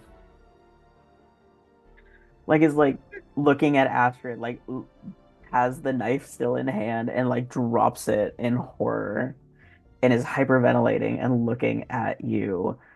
And like you start, like, it's raining, but you can see the red puffiness in their eyes start to form as it's just like it's getting worse on their face. I think she immediately drops her werewolf form. Trin and Lucy, with all the chaos that was happening, you didn't realize that all three of the kids are at the door and saw this as well.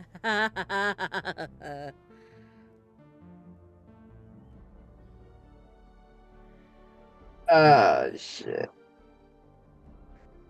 And as we are about to go to break, you see all three of them point out towards the lake. And you hear a voice that a few of you have heard only in your minds a few times before.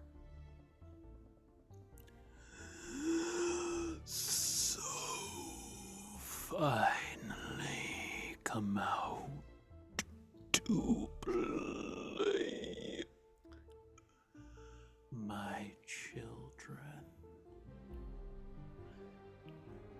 And you see slowly rising out of the very edge of the water, and it's so almost distorted the way that it's happening. Like, you're seeing like a figure emerging out of the water, while also at the same time like an overlapping like visual of someone walking across the streets of like a ruined city. A yellow robe, where at the very bottom of it, where it meets the water, long squid-like tentacles just spreading out like roots of a tree.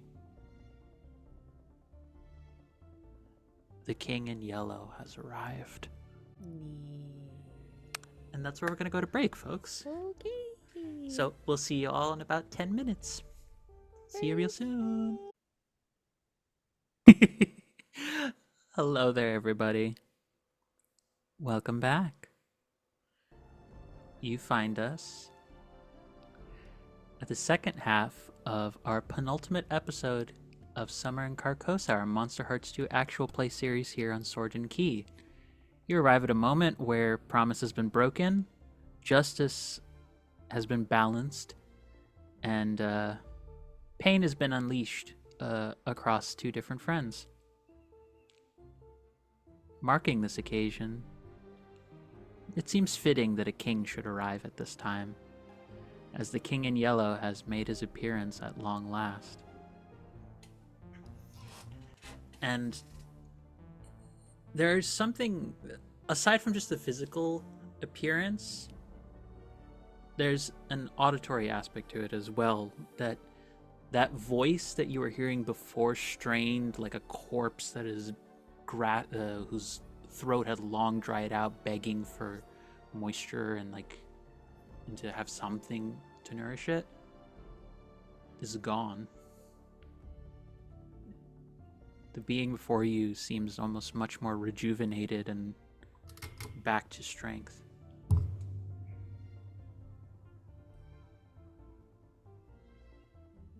Hello there, my children.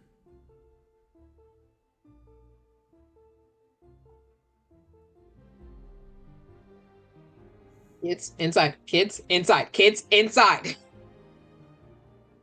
The kids are scared. They don't know if they want to follow you.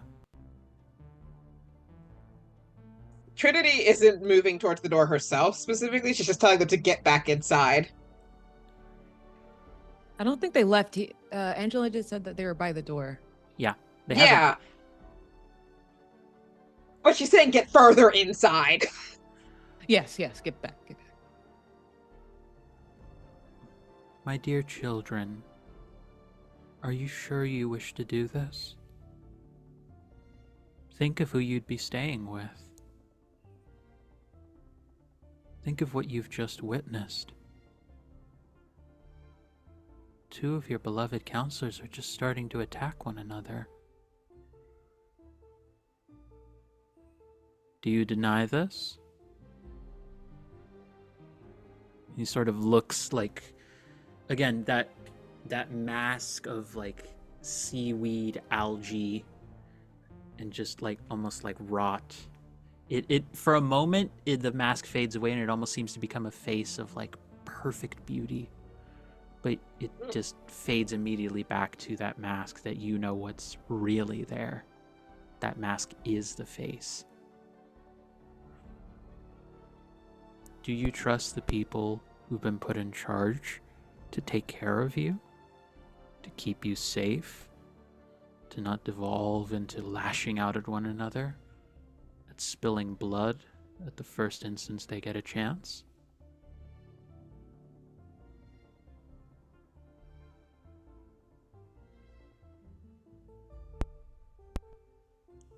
We'd never let them get hurt.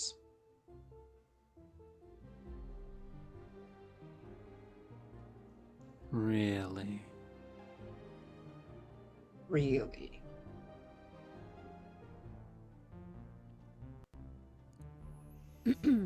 Yeah, I think Astrid at least, after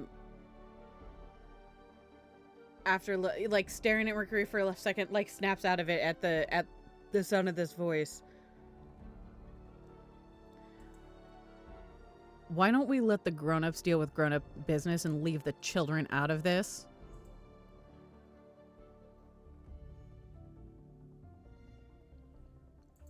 You don't want to play with kids. You want to play with us.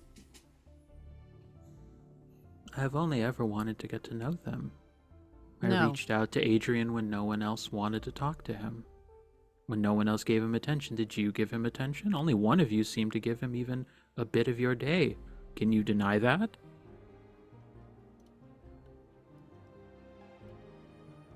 Adrian was a lonely little kid without friends, and now he's got friends. So guess what? You're done. You don't get to play with them anymore. We had to fill out forms to work with the counselors. You didn't. You don't belong here. Is that so? Is what so? Hmm. I don't know. I had to sign a bunch of legal forms and get a background check. I don't know about you, but you, as far as I can tell, you didn't.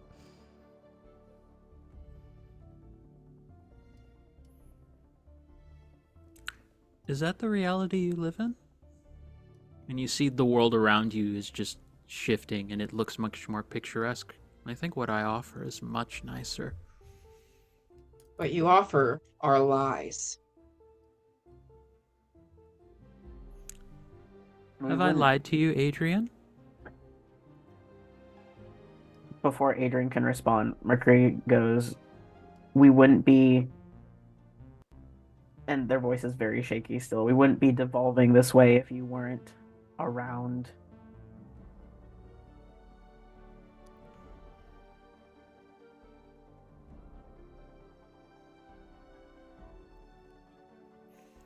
Like I said, you're not talking to the kids anymore. You're talking to us. You don't get to talk to the kids anymore.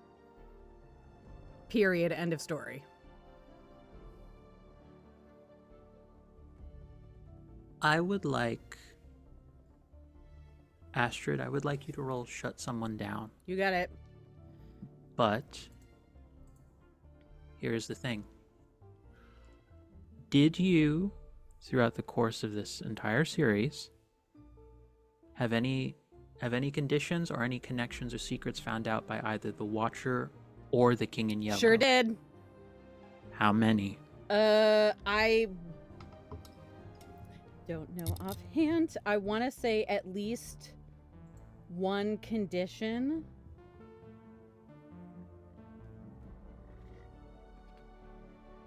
You'd think I wrote this down. No, I think that's about what I would track it as well. Yeah, so you will take a -1 penalty to That's this because if you are looking at him at all throughout this entire process, you see almost like on the shoulder that gleaming red eye of the Watcher now, as though a part of it has become reformed into him. All right. And cold is my worst, y'all. We know. Cause that's what.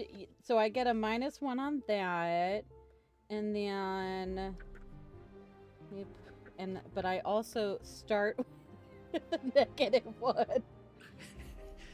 Yeah. That sounds about right. So that's 6. So you gain an experience. Yeah. And I'm gonna say I think it's the after effects of just having had your interaction with Mercury. Sure. It's just not coming through as like That's fair. whatever anger and malice and like wanting to shut him down that you're saying. It's just not having the impact it should. Yeah, that's fair. And you see him kind of like his gaze turns towards the door where the kids are. Have I lied to you, Adrian? I've listened to your problems. I've tried to offer counsel only when you asked me. I've never tried to put my thoughts, my impressions of the world to you. I've only given you my perspective. Your perspective is a lie. You don't know anything about how actual relationships are formed. That's why you're using the kids to manipulate them. And we're not letting you do that anymore. We're letting them learn the real way to connect with people. And sometimes it's going to hurt. But you have to know hurt to know what's actually important and what's worth hurting for. Interesting.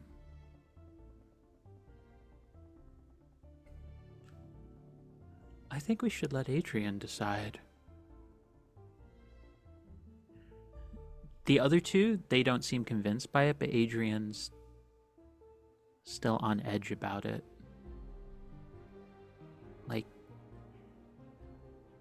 he wouldn't be believing this because of all the work Mercury's done, but he just saw Mercury attack Astrid. So he's very conflicted about what to do.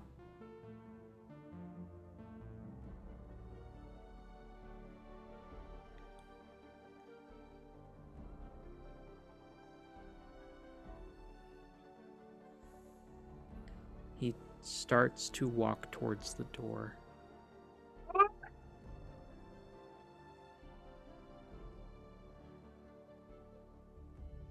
Adrian, I'm so sorry.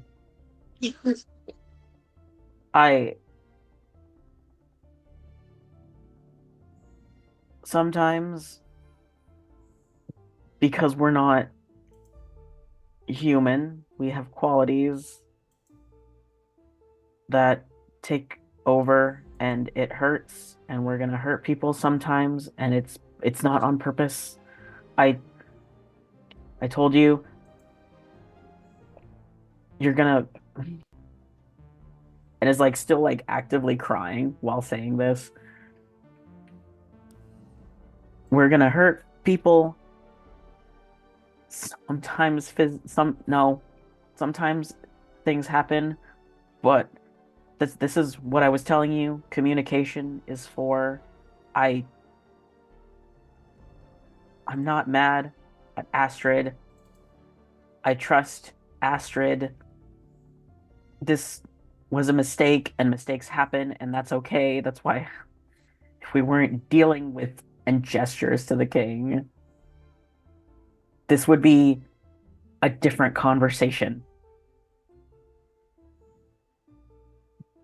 But this also wouldn't have happened if it weren't for and gestures again towards the king. It's I don't we don't want you to think that the world they are trying to create is the real one, because it's not real. It's lies, and it's not there's no connection with lies. I just Adrian, please stay in the cabin. I don't want anything bad to happen to you, any of you kids.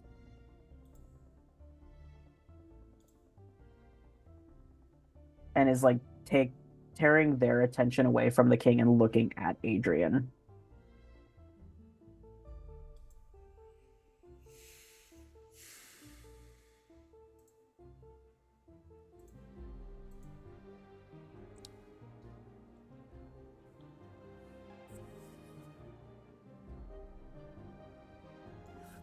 I would like you to roll for me, Mercury.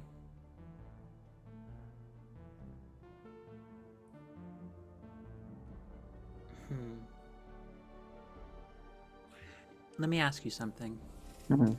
Do you feel like Mercury is talking from a place of fear in terms of like what's just transpired? Does she still feel like he is stuck in a place of being extremely afraid of what's been going on? Or is it something else?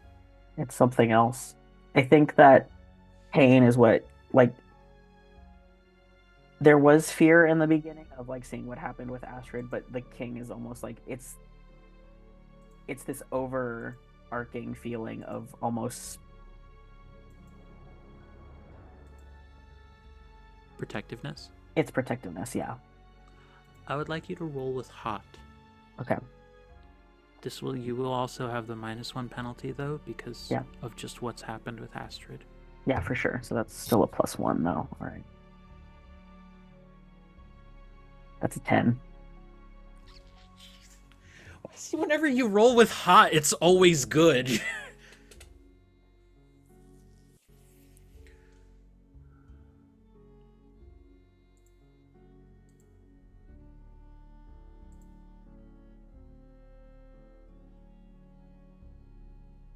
You see Adrian's face, like he listens to you, he takes it in.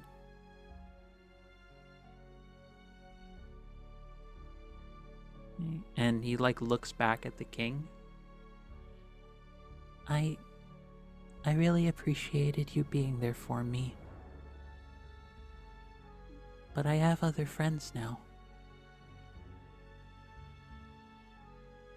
And I don't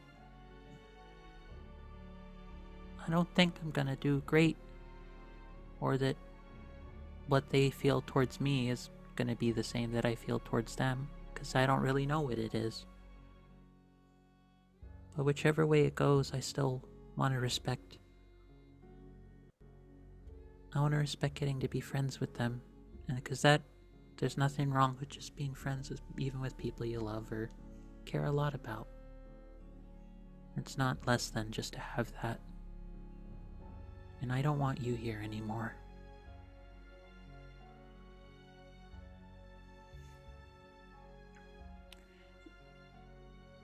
the expression on the king's face, it remains the same. It's that mask-like image. And so he goes, "Very well. I suppose we will have to go with a contingency plan then." And you watch as the long tendrils of his body surface from beneath the lake, and they whirl over. They do not grab Adrian. They grab his seal skin.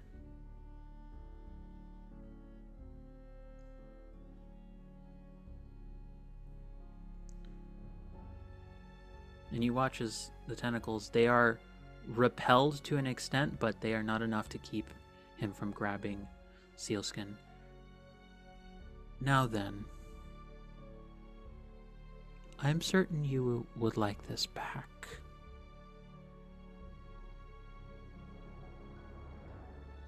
It's very important to all seals to keep your skin.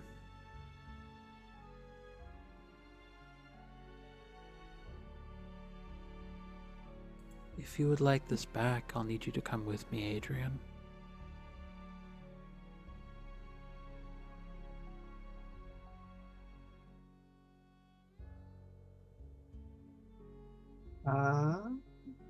Where is the sealskin in relation to like where we are He has positioned? grabbed it. It is in his. There's not really even like a hand. It's like a tentacle right next to him is holding it now, like right next to the king. And if any of you try and do anything to me, I will ruin this. Understand? Okay, cool. Awesome, terrible, awesome. So, bring Adrian to the center of camp, and I will return the sealskin. Don't. Well, I'll let him tell you how well it works out for those without their sealskin.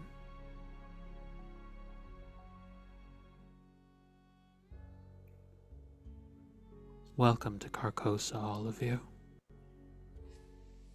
And he slowly descends back into the water with the sealskin. That's bad.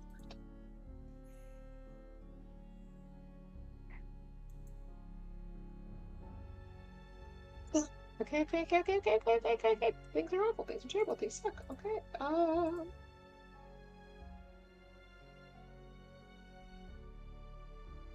Will Adrian die without this sealskin? What happens?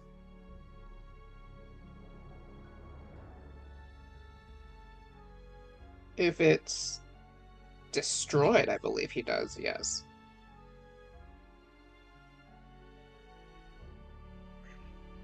The sealskin is, for Selkies, it has a lot of both cultural importance, and also it's a form of like keeping them connected to the water, and also kind of this aspect of themselves, the more humanoid aspect. Without it, he's kind of trapped in the current form he's in.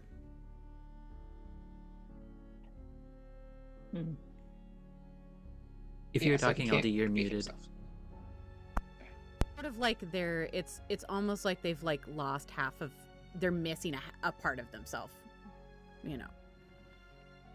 It'd be like if Astrid can't transform into a werewolf. Is sort of the vibe. Mm-hmm. Missing a core part of themselves forever. Is it worth? Okay. Is it worth sending him to the middle of the camp though? We have to get it back, but we can't put Adrian in that kind of danger. Yeah. Yeah, that's not happening. We're not doing that. We're not. We're right. We're not gonna send a kid to whoever that is. And I know he said he'd destroy the thing if we mess with him, but We can't, right? Right? Okay, we need to think of a plan. Yeah. Cece, is there any type of binding ritual that we can do? Anyway, we can just make some type of circle or anything and lure the king into it. Potentially, it would take a lot of people focusing on it, and you would have to have his attention pulled away from anyone trying to do anything like that. Me specifically, or do you just mean anyone can take his attention? It would require somebody to take his attention or to create a distraction so that he doesn't have the means to focus on repelling whatever we try and do. And also, we're still down a third person in order to even try this. Perish. Mom said she was coming. Where is she? Not here. Well, we know what he wants. He wants Adrian. Is there any way we can have a decoy? Hey, Angela. Could I try like a gaze into the abyss focused on the piece of the king that I had from the Watcher to see if the Watcher is still like cognizantly there?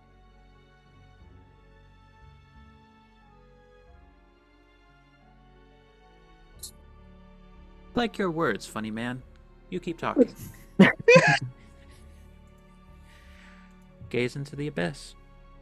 Roll was dark with a +1 because of the aspect of the Watcher you have with you. Yeah.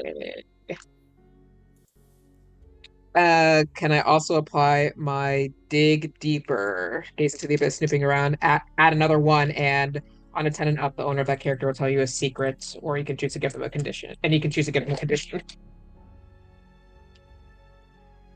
Okay. Please, dice, please, dice, please, dice. Okay.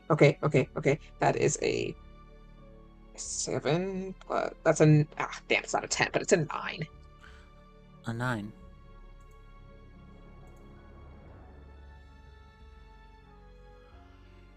On a 7 to 9, the abyss shows you confusing and alarming visions, but you get your answer nonetheless. What is the question you are trying to answer? What information are you looking for? Is the Watcher still independent of the king? Does it still have its own identity in mind?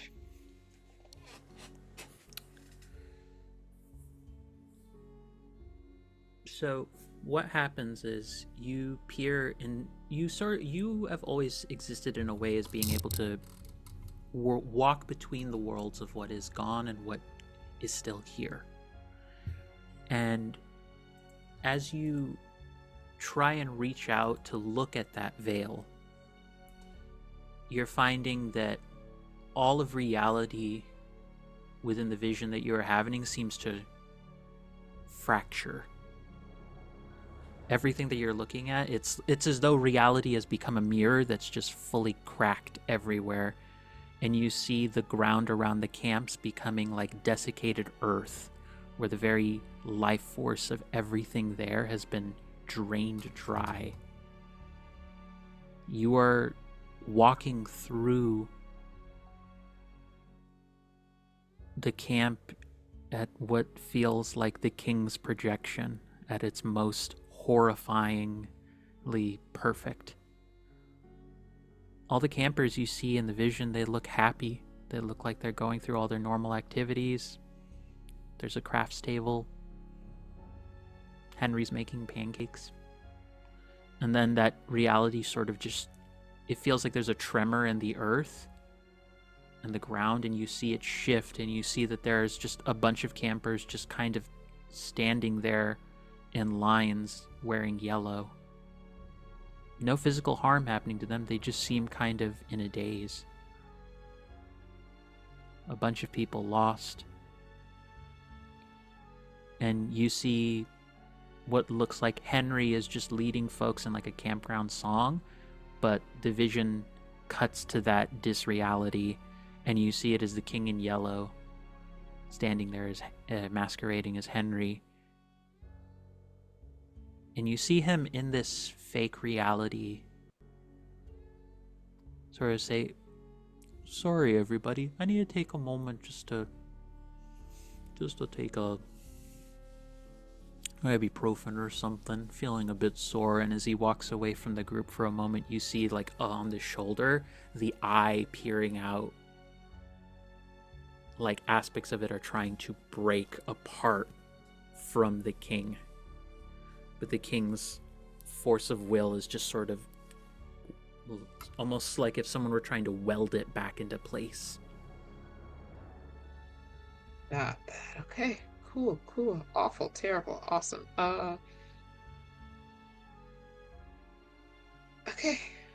Okay.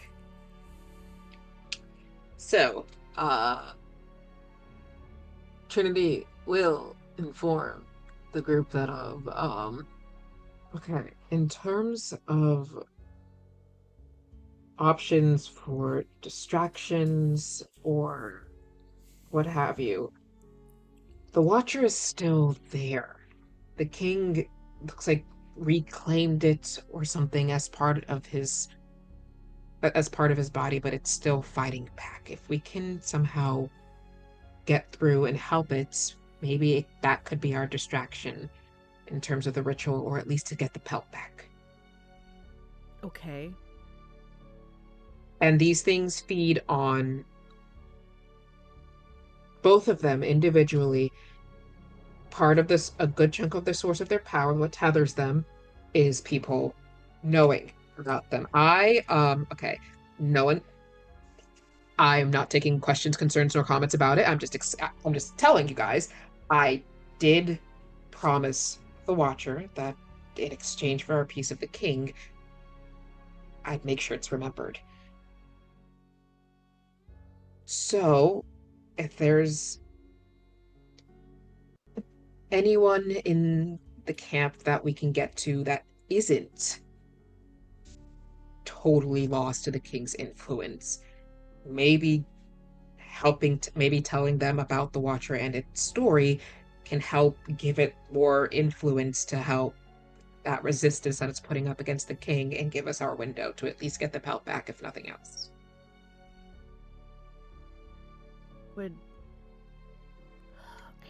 I hate this so much. But telling Adrian and his friends the Watcher's story maybe loosen some of the hold the king and yell, or because they're connected, is that bad? No, I think anything will do. I think if it's specifically about the Watcher. Okay. Well, yes. Okay, well, first, are you two okay? Yeah. Who to? Because Mercury, that happened really fast. A lot of things just happened really fast. Yes, it did. I mean, Mercury, I'm really sorry for breaking my promise to you and also hurting you again. I gotta say, I was kind of impressed with you getting to me and the silver dagger and everything. That's cold, by the way. The silver, that was a cold choice. Gonna be. You immediately see Mercury burst into tears again. Mercury, no.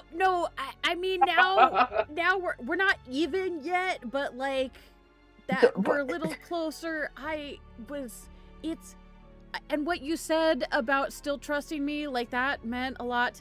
I trust you, and I feel bad about not telling about wolfing out without telling you. I'm sorry, but It wasn't you, and I stabbed you with silver.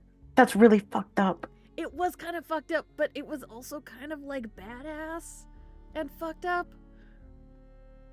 The mention of silver, Trinity is just gonna try to like subtly, like with her shoe, just like scooch the knife over to her and then pick it up, and it's just like, that's going away for now.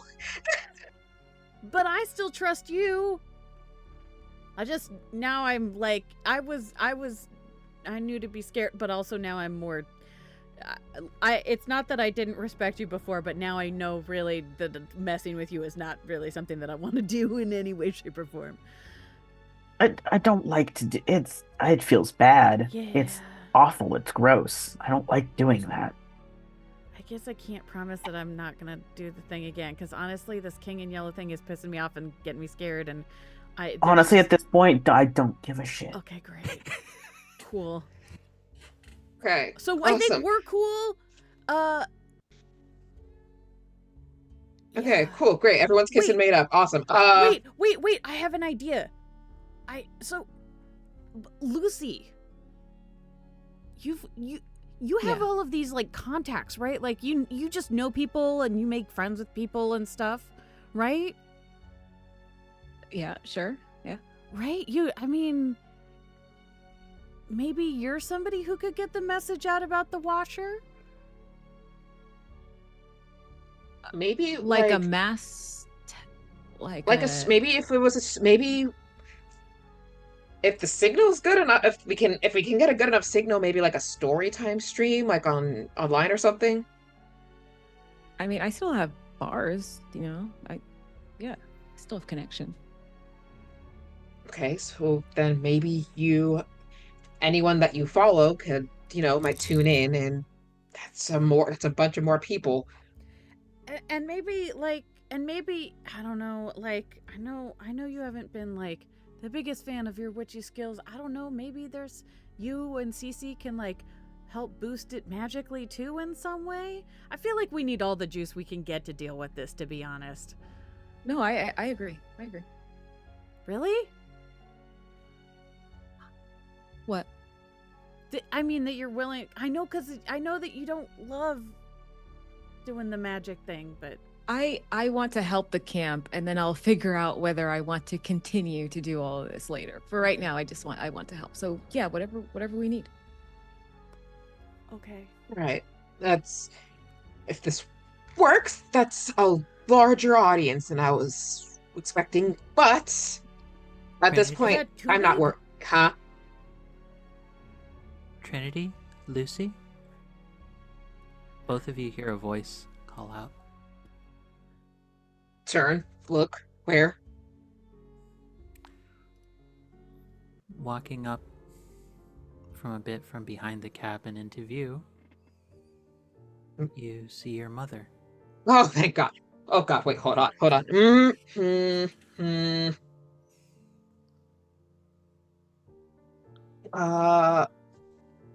What is the last thing that you grounded me for before last summer? You tried to bite someone who tried to get your sister's number. Okay, I believe her. Oh, Mom.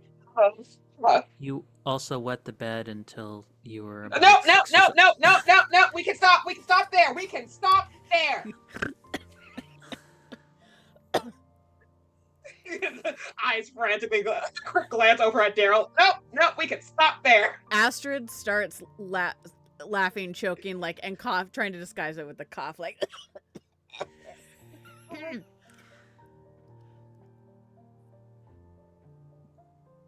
You see your mother, both of you. Oh, fuck. Oh, fuck. Please. Wait. Last check. Can you? I really want to be happy to see you right now, but we need to be sure to. Could you step inside that cabin for us, please? Sure. She walks over. She goes in, and then she comes out. Nothing happens. Because I think it's her. Oh, okay. Okay, that's great. That's awesome. She's gonna look over at Lucy to see if Lucy's as related as she is. She's not. Yeah, I figured. And it's shit. Okay. I talked with your sister. She's looking at Lucy. I talked with your sister on the way here.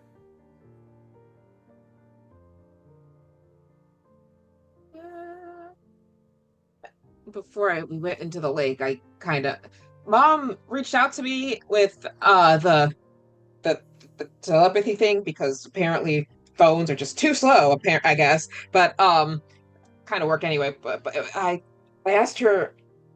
She said she hadn't talked to you, so I wasn't sure, and so now she's here, and uh oh boy.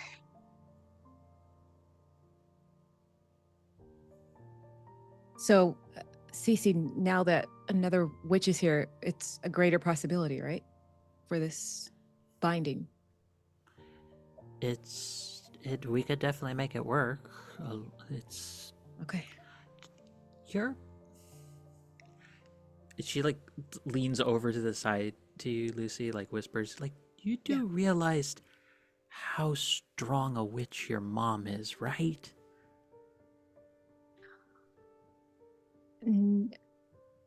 Yes, I do. Yeah. Okay. I mean, that's a good thing, no? Yeah, I'm just I'm a little intimidated. I feel like You got this. You're great. She like walks over to your mother. She's like, pleasure to meet you. I've been helping your daughter get better control of her powers. I believe she has said we are in covens now.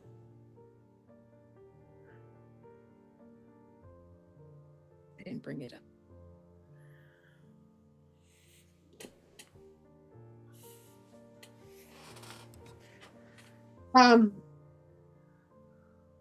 Oh, things are really awkward. Let's fill you in on what's happening and what we need help with. How about that?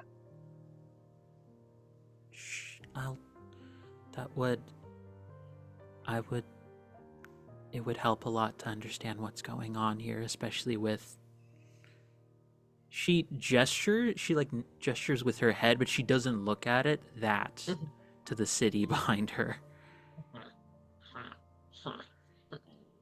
Okay, so to make a painfully long story, this summer sucks so much.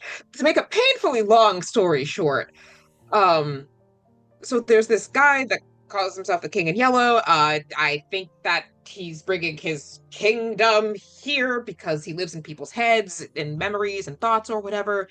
And he's started anchoring himself with through one of the kids, and that kid's help just got stolen, and he wants the kid back because that child is also his primary starting point, original tether, I suppose. So that's why the fixation. And we have a piece of him, and we were hoping that you guys could do witchy stuff to help get him out of here.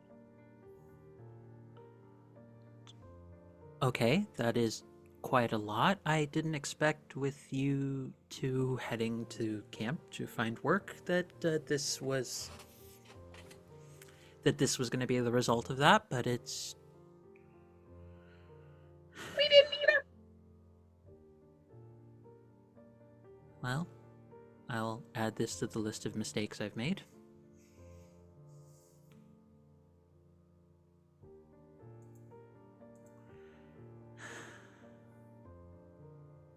Oh. Let's go over. I'll talk about past mistakes that we've made at a later time.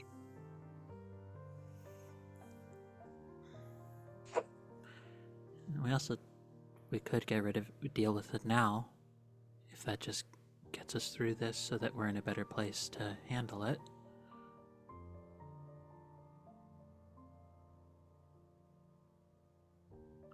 I'm asking. I'm not telling. I'm asking.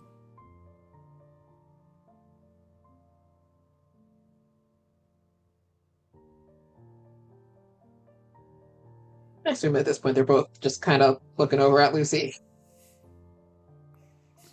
Oh, Lucy is glaring at her mother. Oh. If you have something that you want to say, Lucy, you might as well say it. I want to help the camp. That's what I want. That's what I want to focus on. And yet, There is no end yet.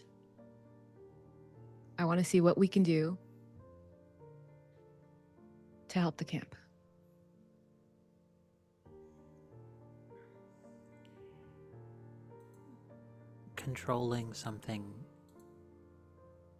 controlling magic in general requires a fairly stable emotional state and mind. So if there is anything that I can do to help you get things off of your chest, I would prefer that rather than going into this just hoping that we know things are going to be just fine. Either way, I don't know if things are going to be fine. We're just trying our best here.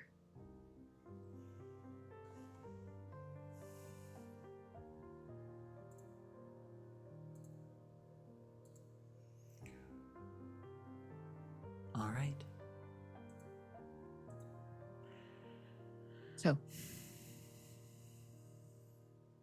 my idea is some type of binding ritual, or, I don't know. I'm still very new. So if I'm using the wrong terminology, let me know. But if we can bind him or trap him, something, banish, it would be even better. We can. Well, the best ways would either be to bind him to something that cannot actually interact with other people, or to just remove the influence he has here entirely. Those are the two best methods that I can think of. Wouldn't that leave opportunity for him to return somewhere else? Yes, but that is kind of always the risk with any sort of entity like this. They don't... This isn't something that can normally really die. It just changes shape. So the best we can do is just banish it for now. Getting rid of it for now For now. gives us time to put in preventative measures which would keep him from coming back here. Banish. Okay. How does banishing for now sound to everybody? As I'm looking at everybody else in the cabin. I mean, it's better than nothing. Sounds great compared to where we're already at. Gestures to castle on, gestures to city on the lake. And Yeah, maybe I guess so. banishing for now gives us time to come up with a banishing forever later, or somebody else. Yeah. I don't want to pass the buck or anything, but also we're just a couple of camp counselors. Plus, it's a concept, like Cece's been telling us. There's only so we can't kill an idea. Yeah. The best we can do is squash it and hope no one has the same idea for a really fucking long time. Or contain it, I guess. Or do contain research it. so that when the idea comes out again, we have other tools to fight it.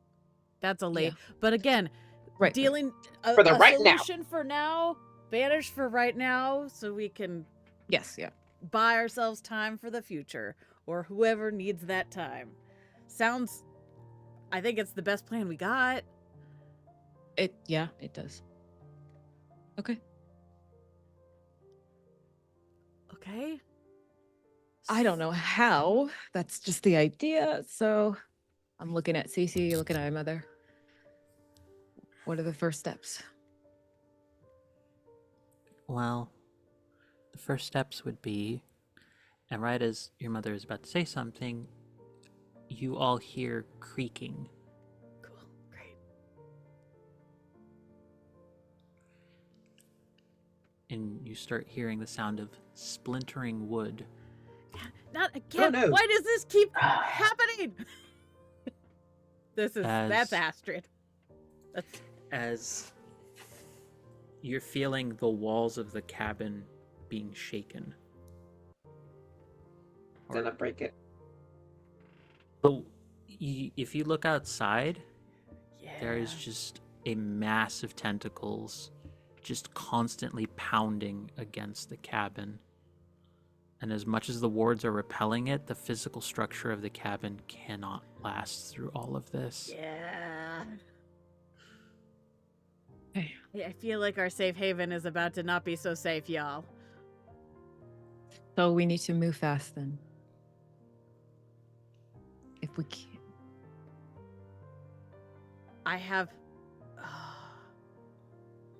Okay, so I gotta speak quick. First of all, we didn't tell you guys, but we think we know where the real Henry is.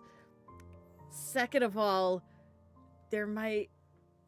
I don't want to bring anybody to Ariadne. I'm sorry, the person. Oh shit! Fuck. Trinity double check that she still has the knife. She does. Right. Ugh. I mean, I don't want to. Nope, I can't tell anybody. Nope, never mind. Nope. We can't worry about anyone else right now, Yeah. Astrid. I know. We yeah, are facing imminent peril right now. Right The here. cabin's about to explode. Yeah, we should get out of the fucking cabin. Worry about where we're going after that. Right. Okay. Right. Yeah, it sounds like we gotta go. It's like the wards are holding up, but when the cabin itself collapses, I think the wards are gonna go with it, since the wards are on the cabin. Yeah. So let's move to. Oh God, do we trust that they're? Do we want to? Do we do the cave, or do we try where Henry is? I don't know that where Henry is safe though. I mean, Exactly. because we've still got the 3 kids with us. Yeah, lot by of- the Exactly, way, and the that would 3 make kids are with you. You have 2 werewolves, a dream. That would make it a 4 dream kids wanderer, to worry about if. You have a dream wanderer, a selkie, 2 werewolves, and 2 witches with you. Wait, we have so many people. Okay. A lot of- So yeah, there's a lot more people adults to than with kids. you. Yeah. Okay, I think Trinity, you and I know of a safe place. What if we can send Aaron and Viv to take the kids to a safe place? Or we send Zeke and Daryl to take the kids to a safe place. Actually, but I think Zeke should stay with Adrian to, I don't know, help Smart. keep him calm. yeah. Yeah. By the way, throughout this entire experience, Zeke just looks fucking pissed. Yeah. Yeah. Yeah, Zeke is exactly. like they are trying their best to keep, like, they have Adrian on their back and like Uh-huh. carrying him around, but Zeke looks like he's about to he's ready to punch through a wall at any get. They are ready to punch through a Awesome. wall. at That's any the given energy we moment. need right now. Yeah. You're staying with Yeah. you're Zeke, staying do you know where that weird cave is? Yeah, I've been to the north side of the lake. Oh yeah, I've been there a couple of different times when I wanted to do like my own stretches and such. Great. Mhm. You're leading the charge. Can you take the kids there? I can't take LD serious seeing the tentacle in your I hand. know. It's appropriate, but it's just. Yes, Okay. Zeke can take the kids over there. I think we should send the werewolves with them. Yeah. Yeah, I think so. If anybody, I mean, Or I at think- least Viv. At least yeah, one at of least them. Viv. Aaron, I think Aaron, whichever group you want to, if you want to hang with us, great, and help protect the witches. I think. I can do that. Okay, great. Mhm, mhm, mhm. Wait, you can do what? Are you going with the kids? or I hang can with help us? protect. I can help protect the witches. Okay. Okay, cool. All right. So you're staying with the group of witches, Aaron. Viv, you're gonna help Zeke with the kids. I can do that. Great, perfect. So Okay. here's the The deal. rest of us have to figure out. Get the fuck out of the cabin. So here's the deal. The split up of responsibilities are as follows. You have 2 groups, if I have this correct so far. Yes. You have Yes. one group that's taking the kids away to the cave. Yeah. And you have one group that is heading over. That is heading out of the. Everyone's heading out of the cabin, but Correct. you're splitting off from everyone else. Mhm. Now, as far as what CC is able to let you know, if you want anything of a magical sort to be successful, the king has to be distracted. Yep. Now, does this mean there is going to be another group for this? You haven't worked out that far yet. Okay. We just Okay, does Trinity have to stay with which group because she has the king piece? No. Okay. Can she give that piece to her mother? She can. I mean, I Okay. think I'm fully on team distraction. If we're gonna Trin do will a be team also on team distraction. Okay. Mercury, which way Ooh, you gonna? We should have Daryl on team distraction too. Head, dreams, mind. Daryl, team distraction. Ooh. I love the enthusiasm happening here. The reason that I'm asking this is that I want someone in the cast. This is going to determine for next session the positions everyone's starting in terms of how desperate the circumstances are for everybody. I'm going to have. I want one person on cast to roll for how the werewolves, for how one of the werewolves, for how the cave team is doing with the kids. Okay. I want one team to roll for how distraction is going, and I want one team for the rest of the group. So no one's with the group going to the cave. Don't think any of us are going with the group to the cave. I think because the hope is that the king in yellow is leaving the kids at the cave alone. The hope. That in mind, should maybe Adrian specifically stay with the witches? Yeah, that's a thought. But I don't know if the kids would want to be separated. Yeah. And I don't know All if three What kids are needs fucking to- terrified, by the way. Needs Yeah. kind They're of take all- priority over wants right now. Right. And Adrian, because he's the source of the king's fixation, could end up drawing his attention to that cave. Well, I'm wondering, Lucy did say decoy. And if we had Daryl creating, maybe Daryl could fuck around with a decoy Adrian using dream shit. Maybe. Okay. To bounce off of Lucy's Okay, so- idea. Okay, so then where are we? So, no. Where are we going for distraction team? That's a good Because question. if we're going into the camp, because if we're gotten going that. into the camp for that, we cannot bring in Adrian. Right, we haven't discussed that far yet. There, I We're will in offer plan this. mode. I will. Yes, this is plan mode. This is not me trying to get one over to you. I will say this just as a statement of fact. One of the quickest ways you could get the king's attention is going into the lake, Oh, yeah, right. That which is would fair. mean going that is into the valid. city. I mean, That is one way. It is not the only way you could do distraction. I'm merely saying that would get attention that anyone remotely would go in there.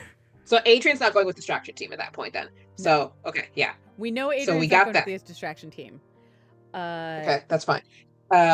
So do we keep him together with the kids, or do we hedge be with the witches? On a really above table meta level, I would prefer that Adrian was not around for any of this final conflict. As far as I feel like personally, anytime that Adrian becomes the center of this, we dance too close to our lines and veils.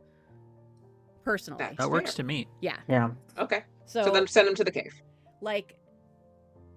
As per our lines and veils, I would personally, if we ignore, once we send the group of kids off to the cave, Yes. they're done. The kid element is done. Yeah. Okay, so then we send him to the cave. Okay. All right, so And- Adrian. Okay, so we have Zeke and Viv going with the kids to the cave where Ariadna is. Mm-hmm.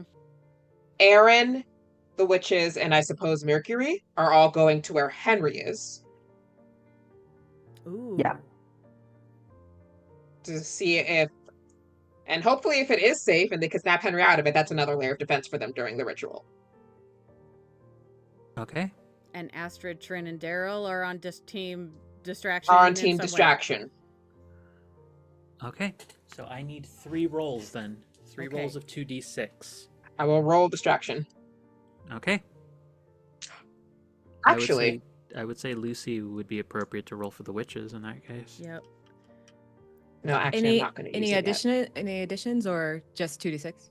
2d6. What are we rolling with? Got it. Or if anything. Just roll 2d6. Just roll 2d6. And then Okay. rolling for the group, or is it just where they're good? The group also needs to make a roll as well. Okay. Because there is I'll a roll. distraction group, the witches group, and the cave group. Those are the 3 main groups. I'll roll for the cave Do it. group. I That's got an an 8. I also got 8. an 8. Heck 8. yeah! 8. Oh no, I don't like Roll. Ventris's face.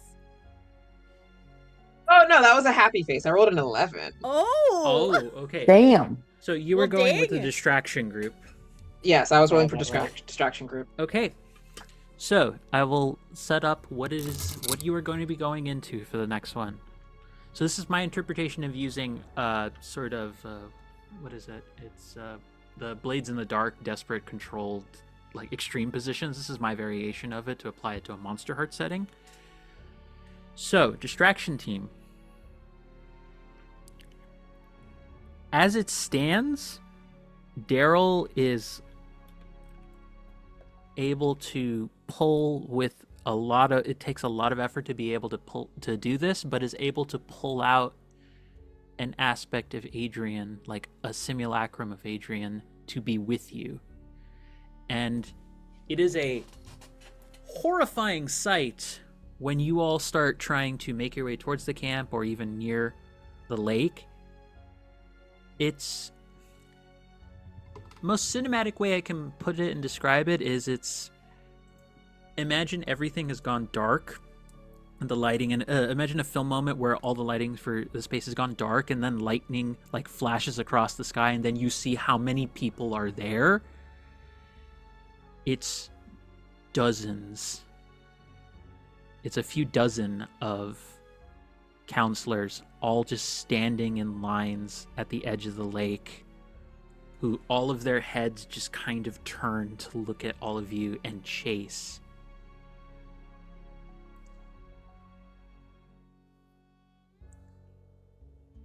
Witches team, you make it there?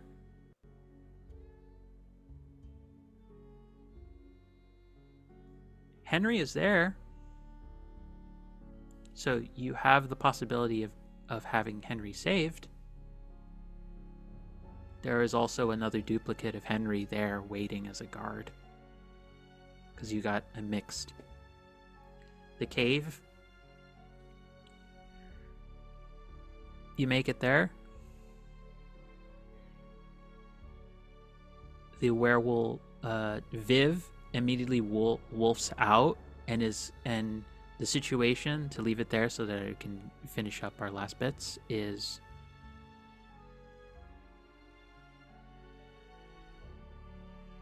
people saw Trin and Astrid leaving the cave earlier because now it wouldn't have stood out to them, but one of you had spider webs on your feet, so they knew something was up there. But the few yeah, but these look, it's not just like a random little bit of spider webs, it's like the stuff that you were using to trip the alarm. Oh, I know.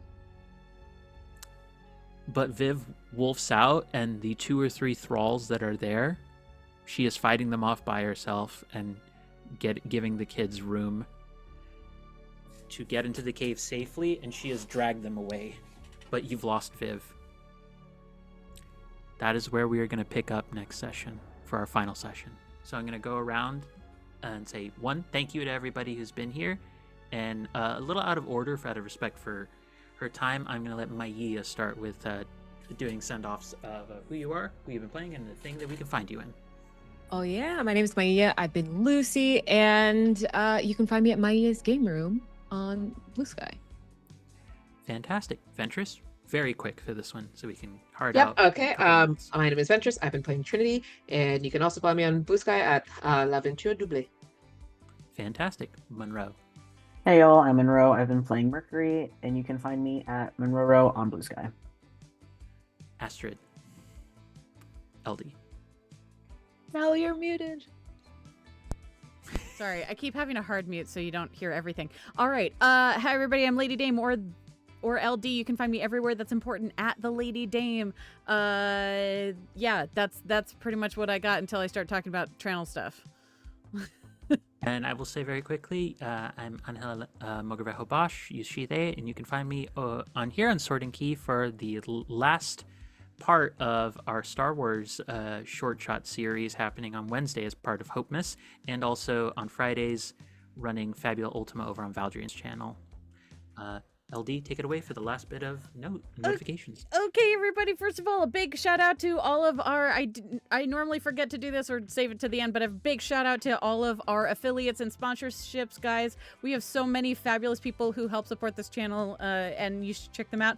That being, let's see, Eldritch Foundry, who does custom minis, Long Dog Dice, who does amazing, beautiful handmade dice, and also some really cool lore stuff. And Jen is amazing, and we love her very much.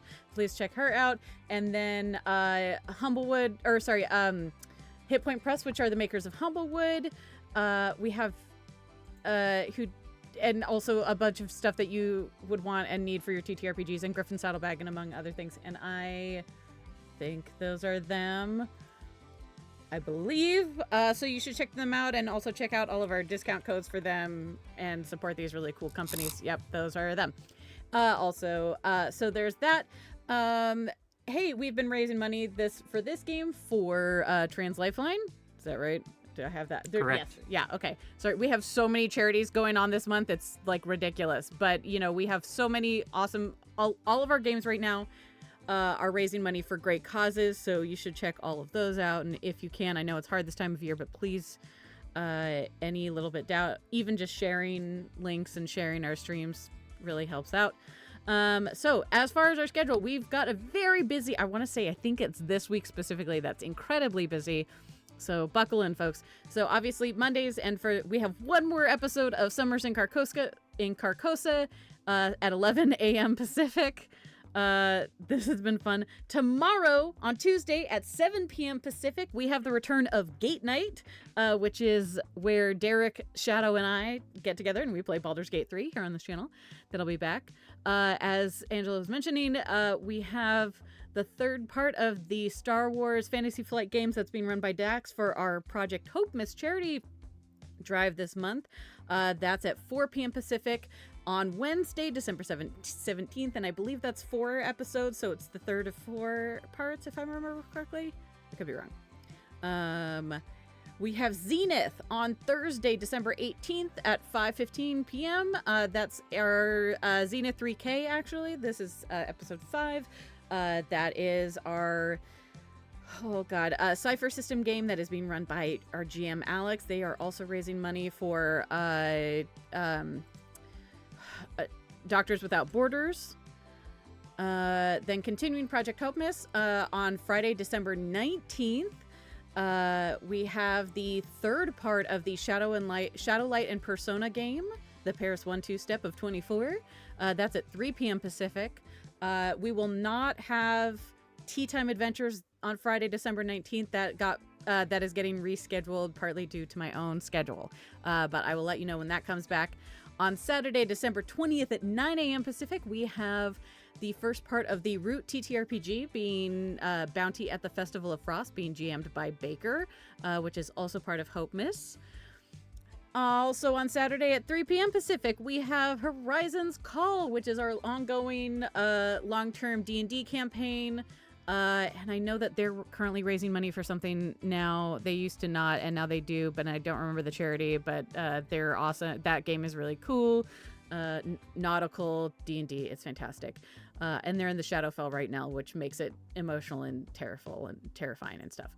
If you enjoy Eldritch Horror, but you want a Western-themed flavored Eldritch Horror game, you should check out Nightmares on the Frontier, which is on Sundays at 2 p.m. Pacific. They are coming up on episode 8, so they're in the back half of their game, which is a Forged in the Dark campaign being jammed by Valdrianth, which is Western and Eldritch Horrors. We just found out, I think, that spoiler alert, one of their characters is from Carcosa. So, fun facts. We do love our tentacles here. Also coming up for Project Hope Miss on Monday, December 22nd at 4 p.m., so it would be right after this game, is Grandma Club and the Holiday Kerfuffle, which is Grandma Club being GM'd by the wonderful and amazing Mayor. And then on Tuesday, December 23rd at 1 p.m., we have Under the Floorboards, Not a Creature Was Stirring, which is jammed by Derek, which is a borrower style kind of game. We also have Sword and Key Movie Night on Friday, December 26th, probably at 6 p.m., where we'll be watching Spirited, the Christmas movie. And right now we have tea time sort of tentatively for December, whatever. Anyway, that is what we've got. Everybody, thank you. Sorry that took so long. But I believe that covers everybody. Thank you, everybody, for coming and hanging out and watching. And we will see you all next week for the finale of Summer in Carcosa. This is fine. Bye. Bye. Bye.